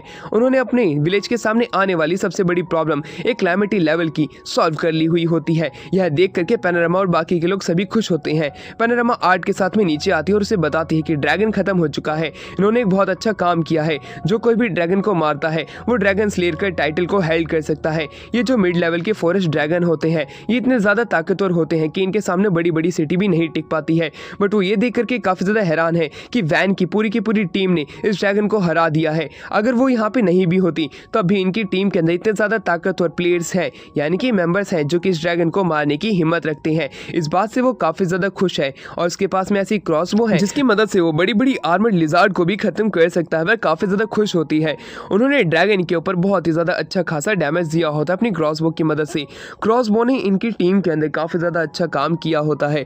वो लोग अब जितने भी लोग थे जिन्होंने कि ड्रैगन से फाइट करने में उनकी मदद की होती है, उन सभी को रिवॉर्ड करने की सोचते हैं। अब वहीं दूसरी तरफ हमारा सीन यहाँ से शिफ्ट होता है और हमें दिखाया जाता है कि किस प्रकार से वो सभी लोग ड्रैगन के मीट को बांटने की बात करते हैं, जिसके अंदर पैनोरामा को भी एक बहुत बड़ा हिस्सा मिलने की बात होती है। ड्रैगन को मृत देख के वह सभी लोग काफ़ी ज़्यादा खुश होते हैं। पैनोरामा बात करती है कि वैन जो है कितना ज़्यादा अच्छा है कि वो इतने कम समय में एक बहुत ही अच्छे प्लान के साथ में आ सकता है। डी और उसकी पूरी टीम भी खुश होती है। विलेज के अंदर अब हमें दिखाया जाता है कि अनाउंसमेंट होती है पैनोरामा द्वारा कि जो कोई भी ड्रैगन से फाइट करने में आगे आया था, जिसने भी अपनी जान जो है दांव पे लगाई होती है ड्रैगन से फाइट करने के लिए, आज हम उसे यहाँ पे रिवॉर्ड करने के लिए आए हुए हैं। सबसे पहले तो हम डी को रिवॉर्ड देना चाहते हैं क्योंकि उसने ड्रैगन के ऊपर आखिरी अटैक किया, इसलिए वो उसे ड्रैगन स्लेयर का टाइटल देना चाहते हैं। ड्रैगन स्लेयर का टाइटल पूरे किंगडम के अंदर सबसे ताकतवर टाइटल होता है एक तरीके से, जो कि किसी को वॉर के अंदर मिल सकता है। वहीं दूसरी तरफ अब हमें दिखाते हैं पैनोरामा जो होती है अपनी बात को कंटिन्यू करती है। वो बताती है सबसे ज़्यादा डैमेज सिर्फ हमें 2 क्रॉसबो और हल्की सी वॉल टूटने का हुआ है, और ये बहुत ही ज़्यादा रेयर केस है जब कोई छोटी सी सिटी हमारी लेवल की किसी ड्रैगन को हरा सकती है। उन सभी के अंदर जोश भर चुका होता है क्योंकि उन्होंने इस बार ड्रैगन को खत्म किया होता है। इसी प्रकार से पैनोरामा अपनी बात को कंटिन्यू करती है। एस्पार्डा, डी और बाकी के टीम मेंबर्स लाइक कैम्शिन और वो क्रॉसबो को चलाने वाले सभी लोगों की तारीफ करती है, यहाँ तक कि वो सबसे ज़्यादा तारीफ वैन की करती है। वैन के बारे में वो कहती है हमारी सिटी का जो लॉर्ड है वो बहुत कम समय के अंदर इतने ग्रेट प्लान के साथ में आया जिससे कि हम ड्रैगन को हरा पाए। अगर ये प्लान नहीं होता तो शायद से इस बार ये जो विलेज है बच ही नहीं पाता और सभी लोग मिट्टी के अंदर मिल जाते उस ड्रैगन की वजह से। फैन जो था काफ़ी ज़्यादा खुश था कि उसे सभी लोग काफ़ी ज़्यादा प्रेज कर रहे हैं। बट वहीं दूसरी तरफ पैनोरामा जो होती है वो वैन की तरफ देखती है। वैन को देख करके उसे अपनी पास्ट लाइफ के बारे में पता चलता है, जहाँ पे कि जब वो छोटी सी बच्ची थी वो एक नाइट की फैमिली के अंदर रहा करती थी। बट जैसे उसके पास मैजिक आता है तो सिटी का ध्यान उसकी तरफ आता है और राजा का। वो लोग उसे ट्रेन करते हैं और उसे एक बहुत ही ज़्यादा अच्छा एलिमेंटल मेज बनाते हैं, जो कि आगे चल करके काफ़ी सारी फाइट के अंदर हिस्सा लेता है। फाइट के अंदर हिस्सा लेने की वजह से उसका प्रमोशन काफ़ी जल्दी ही होने लग जाता है। वो अपनी स्ट्रेटेजी और अपनी बैटलफील्ड के अंदर वॉर में काफ़ी ज़्यादा अच्छी होती है फाइट को लेकर के, इसलिए उसका प्रमोशन इतना जल्दी होता है कि वो बहुत कम समय में विस्काउंट बन जाती है। और जब काउंट ने उसे एक ऑर्डर दिया होता है कि वह सबसे अपनी छोटी बेटी का जो रिश्ता है वो पास के ही किसी छोटे से गांव के राजा से करा रहा है, यह बात सुनकर के पैनोरामा को काफ़ी ज़्यादा बुरा लगता है क्योंकि जब वो देखती है आर्ट की तरफ तब उसे अपना छोटा सा बचपन याद आता है, इसलिए वो उसकी फिक्र करती है। बट वो यहाँ पे वैन को देख करके काफ़ी ज़्यादा खुश है क्योंकि जब वो वैन को देखती है तब उसे पता चलता है कि शुरुआत में आर्ट जो है वह कितनी ज़्यादा चुप रहती थी, बट वैन से मिलने के बाद में वो कितनी ज़्यादा एक्टिव हो चुकी है। इसलिए वो वादा करती है कि वो वैन के साथ में एक बहुत ही ज़्यादा अच्छा स्ट्रेटेजिक प्लान बनाएगी जो कि इकोनॉमिकली भी और डिफेंसिव भी दोनों ही होगा। यह बात सुनकर के सभी लोग हैरान होते हैं। दूसरी तरफ वैन भी समझ नहीं पाता कि पैनोरामा ने क्या सच में ये बात कह दी है। पैनोरामा बताती है कि वैन तुम चिंता मत करो, तुम आने वाले समय के ताकतवर राजा बनोगे। यह बात मैं अभी से ही देख सकती हूँ तुम्हारे अंदर, तो शायद से मुझे ही सबसे पहले ये कदम उठाना चाहिए और ये कदम मैंने आज उठा लिया है। यह बात सुनकर के वैन और भी ज़्यादा खुश हो जाता है। वैन ये बात जानकर के काफ़ी ज़्यादा खुश होता है कि उसका पहला रिलेशन जो है किसी नोबल फैमिली के साथ में बना है। जब से वैन ने जेल्पा की साइड छोड़ी हुई होती है, जब से उसके पास में रिसोर्सेज का कोई भी ऐसा नोबल फैमिली आगे नहीं आई थी देने के लिए, इसलिए अब उसे शुरुआत से ही काफ़ी सारे कनेक्शन जो है वो बिल्ड करने पड़ेंगे नोबल्स के साथ में, जिससे कि उसकी सिटी जो है वो अच्छे से फ्लोरिश कर सकें। और इसी के साथ में ये एस्पार्डा को दिखाते हैं। एस्पार्डा वैन के पास आता है और वैन से वो बताता है कि मास्टर, जैसे कि आपने कहा था सिटी के अंदर काम शुरू हो चुका है, हमने वॉल्स तो बिल्ड कर दी हैं, बट अब घर बनाने की समस्या है क्योंकि घर भी तो 10,000 लोगों के लिए बनाना है जिसमें कि आपकी ज़रूरत पड़ेगी। वैन जो होता है अपनी सिटी को पूरे तरीके से 10,000 लोगों के लिए बनाना चाहता है, जिससे कि यहाँ पे और भी लोग आएँ और वो काम धंधा शुरू करके अपने आप को पाल सकें। बट दूसरी तरफ एस्पार्डा बताता है कि हमारे पास अभी पैसे की समस्या आ रही है क्योंकि हमारे पास में उतने पैसे नहीं हैं और अब हम लोगों को पूरे तरीके से रख भी नहीं पा रहे हैं। बट तभी वहाँ पे टिल आती है और टिल बताती है कि चैम्बर्स ऑफ कॉमर्स के जो लोग हैं वहाँ पे आ चुके हैं जो कि ड्रैगन को खरीदने के लिए आए हैं। वैन अब उनसे मिलने के लिए जाता है। वो सोच में था कि आखिरकार उसे उनसे कितने रुपए मिलेंगे। हमें उन्हीं 2 भाइयों को दिखाया जाता है जो कि एक कॉमर्स गिल्ड के मेंबर होते हैं। वो दोनों जो होते हैं यहाँ पे ड्रैगन को परचेज करने के लिए आए थे, बट इस बार उनके साथ में 2 और सीनियर थे। वो दोनों भी भाई होते हैं बट वो चैम्बर्स ऑफ कॉमर्स गिल्ड के एक अच्छे मेंबर होते हैं और वही इतने बड़े ड्रैगन को खरीद सकते हैं। वो बात करते हैं कि ये ड्रैगन तो कम से कम 100 प्लैटिनम कॉइन में जाएगा। 100 प्लैटिनम कॉइन का मतलब है एक प्लैटिनम कॉइन की कीमत 100 मिलियन होती है, यानी कि 10 बिलियन येन के बराबर जाएगा। यह बात सुनकर के वैन तो काफ़ी ज़्यादा खुश हो जाता है। वह तो अमीर बन चुका था, बट दूसरी तरफ वह दोनों जो होते हैं वो और थोड़ी देर बात करते हैं। वैन उनको जाके अप्रोच करने की कोशिश करता है और जैसे वो उन्हें अप्रोच करता है वो दोनों भाई जो होते हैं वो कहने लग जाते हैं ड्रैगन की हालत काफ़ी ज़्यादा अच्छी है, इसके अंदर हमें हर एक पार्ट सही सलामत मिला है, तो हम इसकी कीमत तुम्हें बिल्कुल 60 प्लैटिनम कॉइन दे सकते हैं। 60 प्लैटिनम कॉइन ये काफ़ी ज़्यादा कम होते हैं वैन के हिसाब से, क्योंकि वैन को उन दोनों भाइयों ने पहले ही बता दिया था कि ये 100 प्लैटिनम कॉइन तक का बिकेगा और वो वहाँ से इन्हें मना करके जाने लग जाता है। बट वह दोनों को धमकाते हुए ये कहते हैं कि तुम्हारे इस छोटे से टाउन के अंदर हमारे जैसा ट्रेडर बिल्कुल नहीं आएगा, इतना बड़ा ड्रैगन बस एक ट्रेडर खरीद सकता है, कोई मर्चेंट नहीं। बट दूसरी तरफ वैन जो होता है सोच में पड़ जाता है, वो सोचता है क्यों ना मैं इन दोनों भाइयों को ही ट्रेडर बना दूं। बट दूसरी तरफ वह दोनों भाई जो होते हैं वो वैन की साइड लेते हैं और कहते हैं ये ड्रैगन 60 प्लैटिनम कॉइन का नहीं, इससे ज़्यादा का बिकेगा। यह बात सुनकर के वह दोनों ट्रेडर जो होते हैं अब उन दोनों मर्चेंट भाई को डांटने लग जाते हैं, कहते हुए अगर कॉमर्स गिल्ड को ये बात पता चली कि तुमने उन्हें धोखा देने की कोशिश की है, क्योंकि ये कस्टमर उसे सस्ते में बेच सकता था बट तुमने उसे महंगे में खरीदा। यह बात सुनकर के उन दोनों की हालत पतली हो जाती है, बट उसके बावजूद भी वो वैन की साइड लेते हैं क्योंकि वो वैन को धोखा नहीं देना चाहते हैं, क्योंकि वो एक ट्रेड डील से उसे ज़्यादा लूट करके अपनी बाकी की आने वाली ट्रेड डील को बेकार नहीं करना चाहते हैं। वह दोनों ट्रेडर भाई जो होते हैं उन दोनों के ऊपर भारी पड़ने लग जाते हैं। वह दोनों नहीं चाहते थे कि ये लोग इसे महंगे में खरीदे। वहीं दूसरी तरफ वह दोनों मर्चेंट भाई जो होते हैं वो वैन से बात करते हुए कहते हैं ये ड्रैगन महंगा बिकेगा, चाहे कुछ भी क्यों ना हो जाए, वैन तुम इसे सस्ते में मत बेचना। अब वो दोनों ट्रेडर जो होते हैं काफ़ी ज़्यादा गुस्से में हो जाते हैं, क्योंकि इन दोनों भाइयों ने उनके पूरे तरीके से कस्टमर को ड्रैगन महंगा बेचने के लिए कन्विंस कर लिया होता है। अब वैन जो होता है उन दोनों भाइयों को ट्रेडर बनने की सलाह देता है, जिसके ऊपर वह दोनों भाई बताते हैं ट्रेडर बनना काफ़ी ज़्यादा मुश्किल है। एक तो कॉमर्स गिल्ड से इजाज़त चाहिए, उसके बाद में तुम्हें एक नोबल से इंडोर्समेंट चाहिए जिसके पास कोई टाइटल हो, और तीसरा हमें एक दुकान भी चाहिए। शुरुआत की 2 चीज़ें तो पूरी हो सकती है, बट टाइटल नोबल से एक इंडोर्समेंट लेना कितना ज़्यादा मुश्किल है। बट उसके लिए वैन कहता है तुम उसकी चिंता मत करो, मैं तुम्हें एक ट्रेडर ज़रूर से बना के रहूँगा, तुमने मेरा इतना साथ दिया है इसलिए। अब हमें दिखाया जाता है वैन जो होता है वो पैरामा के पास पहुँच जाता है इंडोर्समेंट लेने के लिए। वो उसे बताता है कि मुझे 2 ट्रेडर्स के लिए आपका इंडोर्समेंट चाहिए, क्योंकि आप एक टाइटल नोबल है, तो क्यों ना आप मेरी मदद करें जिससे कि मैं अपने ड्रैगन को सेल कर सकूं। पैरामा इसके लिए तैयार हो जाती है, वो कहती है तो ठीक है मैं ये चीज़ करने के लिए तैयार हूँ, बट क्यों ना तुम खुद को ही एक टाइटल नोबल बना लो, जिससे कि तुम्हारे उन 2 मर्चेंट की जो दुकान है, यानी कि जो भी वो ट्रेडिंग शॉप खोलने वाले हैं, वो एकदम से ही फेमस हो जाए, क्योंकि तुम एक ऐसा टैग ले सकते हो जैसे कि तुमने एक ड्रैगन को ख़त्म किया था, जिससे कि तुम काफ़ी ज़्यादा फेमस हो जाओगी और उससे तुम्हारी शॉप काफ़ी ज़ोर शोर से चलेगी। अब वहीं वैन जो होता है काफ़ी ज़्यादा खुश होता है टाइटल नोबल का नाम सुन करके, बट वो कहता है क्यों ना पैरामा आप ही उस ड्रैगन के किल करने का पूरे तरीके से ऑनर ले ले, जिससे कि आप फेमस हो जाए और आप उन दोनों मर्चेंट की मदद कर दें।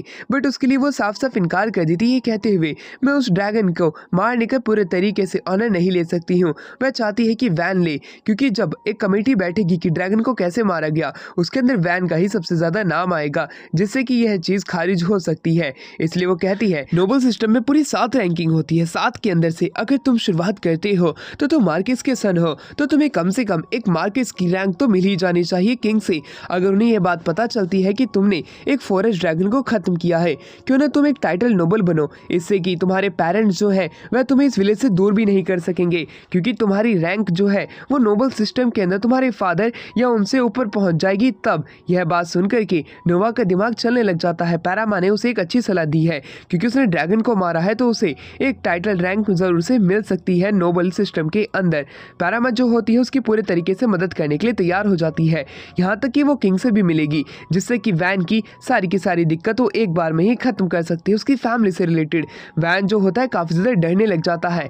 पैरामा जो होती है उसे अलग अलग तरीके के आइडियाज़ देने लग जाती है, जहाँ पे कि वो बात करती है कि वो पूरे तरीके से वैन को उसके ऊपर ही डिपेंडेंट करा के रहेगी, फिर कभी भी उसे अपनी फैमिली से बिल्कुल भी नहीं डरना पड़ेगा और उसे कोई अबैंडन भी नहीं करेगा। वैन जो होता है पैरामा की इतनी सारी बातें सुन करके डरने लग जाता है, क्योंकि पैरामा उसे काफ़ी ज़्यादा डरावनी लग रही होती है। पैरामा वादा करती है कि वो उसे ज़रूर से एक टाइटल नोबल की रैंक ज़रूर से दिलवा के रहेगी, चाहे कुछ भी क्यों ना हो जाए।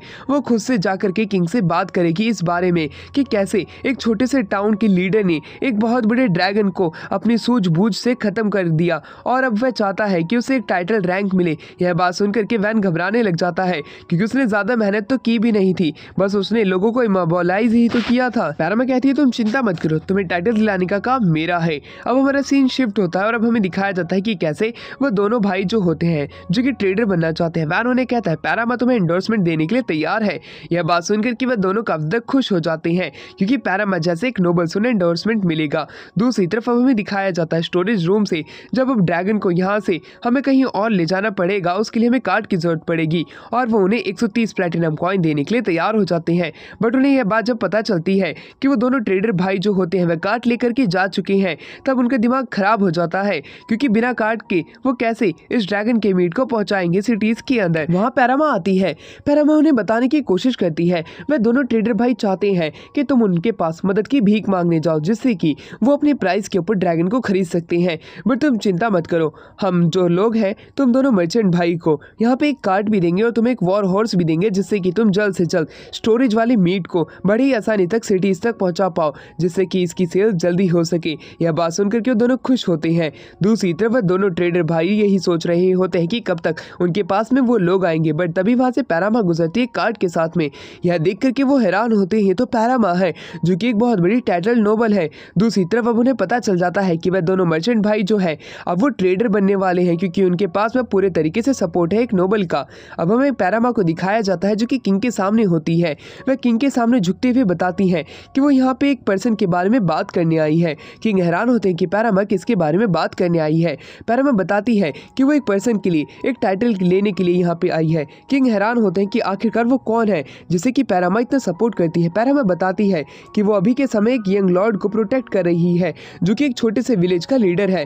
वह लीडर जो है वह काफी ज्यादा अच्छा है और उसकी सूझबूझ भी काफी ज्यादा अच्छी है। मुझे पूरा यकीन है कि वो एक नोबल टाइटल की लायक जरूर से है। यह बात सुन करके किंग जो होते हैं उसके बारे में और भी चीजें जानना चाहते हैं जिसके ऊपर अब पैरामा जो होती है अपनी बात को कंटिन्यू रखती है ये कहते हुए कि वो मार्क्विस जेलपा का सबसे छोटा बेटा है जिसे कि उसके फादर उसकी फैमिली ने काफी समय पहले अबैंडन कर दिया था। ये कहते हुए कि वो अच्छा लड़का नहीं है क्योंकि उसके पास में अच्छा मैजिक नहीं है, उसके पास में एक प्रोडक्शन टाइप का मैजिक है बट उसका एप्टीट्यूड काफी ज्यादा अच्छा है इस चीज के अंदर क्योंकि वो काफी सारी चीजों को क्रिएट कर सकता है। किंग उसके बारे में और भी चीजें जानना चाहते थे जिसमें पैरामा बताती है जब वह शुरुआत में अपने टाउन के अंदर गया था तब टाउन के ऊपर बैंडिट्स ने अटैक कर दिया था बट वह अपने साथी के साथ मिलके उन सभी बैंडिट्स को खत्म कर दिया। उसके बाद में उसने अपने विलेज के आसपास में इतनी बड़ी वॉल्स बनाई जो कि हमारे कैपिटल सिटी के अंदर भी नहीं है। उसके बाद में उसने वहां पे ऐसी आर्टिलरी गन्स बनाई जिनकी मदद से वो अपने सामने आने वाले एनिमीज को बड़े ही आसानी से खत्म कर सकते हैं। उनके पास में ऐसे वेपन है। किंग यह बात जान करके काफी ज्यादा हैरान होते हैं। बट दूसरी तरफ पैरामा जो होती है ड्रैगन के फैंग को दिखाती है। ड्रैगन का फैंग देख करके सभी लोग हैरान होते हैं। पैरामा बताती है कि उसने अपने साथियों के साथ में मिल करके एक बहुत ही बड़े फॉरेस्ट ड्रैगन को भी खत्म किया था जिसने कि उनके टाउन के ऊपर अटैक करने की कोशिश की थी। हर कोई हैरान था क्योंकि कोई भी अगर ड्रैगन को खत्म करता है तो उनकी टीम जरूर से इलाइट होती है। किंग जो होते हैं वह और भी चीजें जानना चाहते हैं वैन के बारे में। वो कहते हैं कि मैं वैन से मिलना चाहता हूँ, जितना जल्दी हो सकता है वैन को तो मुझसे मिलाने के लिए यहाँ पर लेके आओ। सीन कट होता है। पैरामा जो होती है लोगों को बीच खड़ी होकर के एक विलेज के बारे में बता रही होती है कि वहाँ के टेरिटरी लॉर्ड जो है कैसे उसने एक ड्रैगन को खत्म कर दिया। दूसरी तरफ वैन जो होता है वो अपने टाउन को देखता है। टाउन के अंदर उसने काफी और घर बना दिए होते हैं। साथ ही में वो वहाँ पे एक वॉच टावर भी क्रिएट करता है जिससे कि पूरी सिटी के अंदर नजर रखी जा सके एक जगह पे बैठ करके जहाँ पे कि नजर रखने वाले के ऊपर भी कोई अटैक ना कर सके। सिटी के अंदर लोगों की तादाद बढ़ाने के लिए उन्हें लोगों को इकट्ठा करना होगा बट उससे पहले वो लोग पेट पूजा कर लेते हैं क्योंकि टिल ने उन लोगों के लिए बहुत ही ज्यादा अच्छा खाना बनाया होता है। अब वो उन्हीं एक वॉच टावर के अंदर जाते हैं और वहाँ पे बैठ करके खाना खाने लग जाते हैं। हर कोई काफी ज्यादा खुश होता है। एस्पार्डा अपनी जगह पे खड़ा होता है। कैमशिन और वैन के साथ में वो सिटी की तरफ देखता है। सिटी के अंदर उन्होंने घर तो काफी सारे बना लिए होते हैं बट अब वो लोगों को कहाँ से लेके आएंगे। वैन जो होता है कहता है कि तुम लोग चिंता मत करो, हम जरूर से यहाँ पे लोगों को लेके आएंगे। वहीं टिल और आर्ट भी खड़ी हो चुकी हुई होती है। वह सभी बात करने लग जाते हैं कि कैसे ये छोटा सा विलेज जो है एक टाउन में कन्वर्ट हो चुका है तो क्यों ना हम इसे वैन टाउन कहें। अब वैन भी कुछ कर नहीं सकता था क्योंकि इन लोगों को मनाना काफी ज्यादा मुश्किल है तो वो भी मान जाता है। बट दूसरी तरफ टिल जो होती है इसी खुशी के अंदर वैन टाउन के लिए एक केक को कट करती है। केक को देख करके वैन काफी ज्यादा खुश होता है और वो सभी लोग उस केक को खाते हैं। केक जो है वह वह काफी ज्यादा स्वादिष्ट हर किसी को लग रहा होता है। कैमशिनो और एस्पार्डा भी उसकी तारीफ करते हैं। टेल जो होती है खुश भी थी और दुखी भी थी, क्योंकि उनके साथ में उनके बाकी के साथी नहीं है। बट दूसरी तरफ हमें दिखाया जाता है टाउन की दीवारों के बाहर कुछ लोग आके खड़े हुए होते हैं। उनसे मिलने के लिए वैन और एस्पार्डा जाते हैं। वैन उनसे पूछता है कि आखिरकार वह लोग हैं कौन और वो कहाँ से आए हैं। उन्हीं में से एक आदमी आगे आता है जो कि काफी ज्यादा बूढ़ा था। वह बताता है कि वो दूसरे विलेज का लीडर है। एस्पार्डा बताता है जो दूसरा विलेज है वो एक दूसरे ही टेरिटरी लॉर्ड की टेरिटरी के अंदर आता है। यह बात सुनकर के वैन काफी ज्यादा हैरान होता है। अब वो एल्डरली विलेज का लीडर जो होता है वह बताना शुरू रखता है कि हमारे विलेज के अंदर ऐसी आपदाएं आ चुकी थी जिससे कि हम वहाँ पे नहीं रह सकते थे। हाई टैक्सेस, मर्दों का ना होना, खाना अच्छे से नहीं पकना, इस तरह की मुसीबतें जिससे कि हमारे विलेज के अंदर काफ़ी सारे लोग मरने लगे थे। हम यहाँ पे शेल्टर मांगने के लिए आए हैं। हमारे टेरिटरी लॉर्ड जो है वो हमारे यहाँ के यंग मर्द को भी लेकर चले गए अपनी टेरिटरी के अंदर, जिससे कि वह उन्हें जंग के अंदर इस्तेमाल कर सके। वैन जो होता है वो इन लोगों को एक्सेप्ट नहीं करना चाहता था, क्योंकि वो दूसरे टेरिटरी लॉर्ड के लिए एक युद्ध की जैसी सिचुएशन क्रिएट हो जाएगी, क्योंकि वो दूसरे टेरिटरी के लोगों को अपनी टेरिटरी में एक्सेप्ट कर रहा है। बट वैन जो होता है उन्हें यहाँ पे एक्सेप्ट करने के लिए तैयार हो जाता है। वो कहता है आप लोग चिंता मत करिए, मैं आप सभी लोगों को यहाँ पे रख सकता हूँ। बट वही लीडर जो होता है वह बताता है हम यहाँ पे 10 लोग नहीं बल्कि 300 लोग हैं। हम पूरे विलेज के साथ यहाँ पे आना चाहते हैं। वैन जो होता है एक पल के लिए हैरान था, बट वो उन सभी को एक्सेप्ट करने के लिए तैयार हो जाता है। वह बूढ़ा आदमी जो होता है यह सुनकर के हैरान था। वैन कहता है कि आप चिंता मत करिए, हम आपके विलेज की हर एक फैमिली को यहाँ पे एक घर देने का वादा करते हैं। हमारी सिटी के अंदर टोटल 10,000 लोग रह सकते हैं, तो 300 लोग कोई बड़ी बात नहीं है। वह विलेज का चीफ जो होता है काफी ज्यादा हैरान था। वह कहता है कि हमारी मदद कोई भी नहीं करता, बट आप हमारी मदद करने के लिए तैयार हो। साथ में वो विलेज का चीफ जो होता है वह उन्हें बताने की कोशिश करता है कि उनके पास में फार्मिंग के लिए काउस भी है। यह बात सुनकर के वह काफी ज्यादा हैरान हो जाता है। वो काउ से अलग अलग प्रकार की इंडस्ट्री खोल सकता है, इसलिए वो वादा करता है कि वो इन सभी लोगों को यहाँ पे लेके आएगा। वो ऑर्थो की टीम को भेज देता है उन लोगों को एस्कॉर्ट करने के लिए। ऑर्थो की पूरी टीम जो होती है वो पूरे रास्ते बात करते हुए आ रहे होते हैं, जहाँ पे कि वो बात करते हैं कि कैसे वैन जो है दूसरे टेरिटरी के लोगों को भी एक्सेप्ट कर रहा है, वो कितना ज्यादा दिलदार है। बट उसी में से एक लड़की कहती है कि बातें मत करो, पिछली बार भी हमने ड्रैगन को अपनी तरफ अट्रैक्ट जो है इसी ही वजह से कर लिया था, क्योंकि हम शोर मचा रहे थे। और जो होता है एक महिला से बात करने की कोशिश करता है, क्योंकि वो महिला काफी ज्यादा उदास थी। वो कहती है कि मुझे यकीन नहीं है कि वैन एक अच्छा लॉर्ड होगा। यह बात सुनकर कि ऑर्थो जो होता है उनसे वादा करता है वो लोग ज्यादा चिंता ना करें, क्योंकि वैन जो है उसका जो विलेज है इनके लिए एक स्वर्ग साबित होगा। वह जैसे ही वहां जाते हैं वैन उनका स्वागत करता है। खाने के लिए उसने काफी ज्यादा स्वादिष्ट चीजें बनाई हुई होती है। जैसे ही वो रेफ्यूजी उस खाने को खाते हैं उन्हें वह काफी ज्यादा स्वादिष्ट लगता है, वो उंगलियां चाटते रह जाते हैं।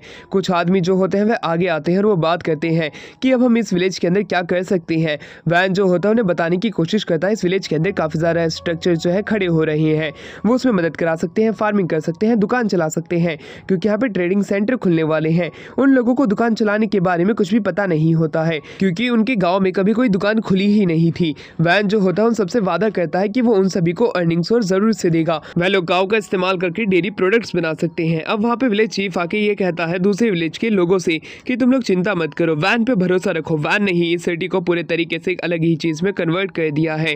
वहीं पे बच्चे भी जो होते हैं वह काफी ज्यादा खुश होते हैं। बट उसी दौरान वैन जो होता है टिल को केक लाने के लिए कहता है। ये वही केक है जो कि इन्हीं विलेज वाले लोगों के दूध से बनी हुई होती है। वह सभी लोग जो होते हैं केक का स्वाद लेते हैं, जो कि उन्हें ये काफी ज्यादा पसंद आता है।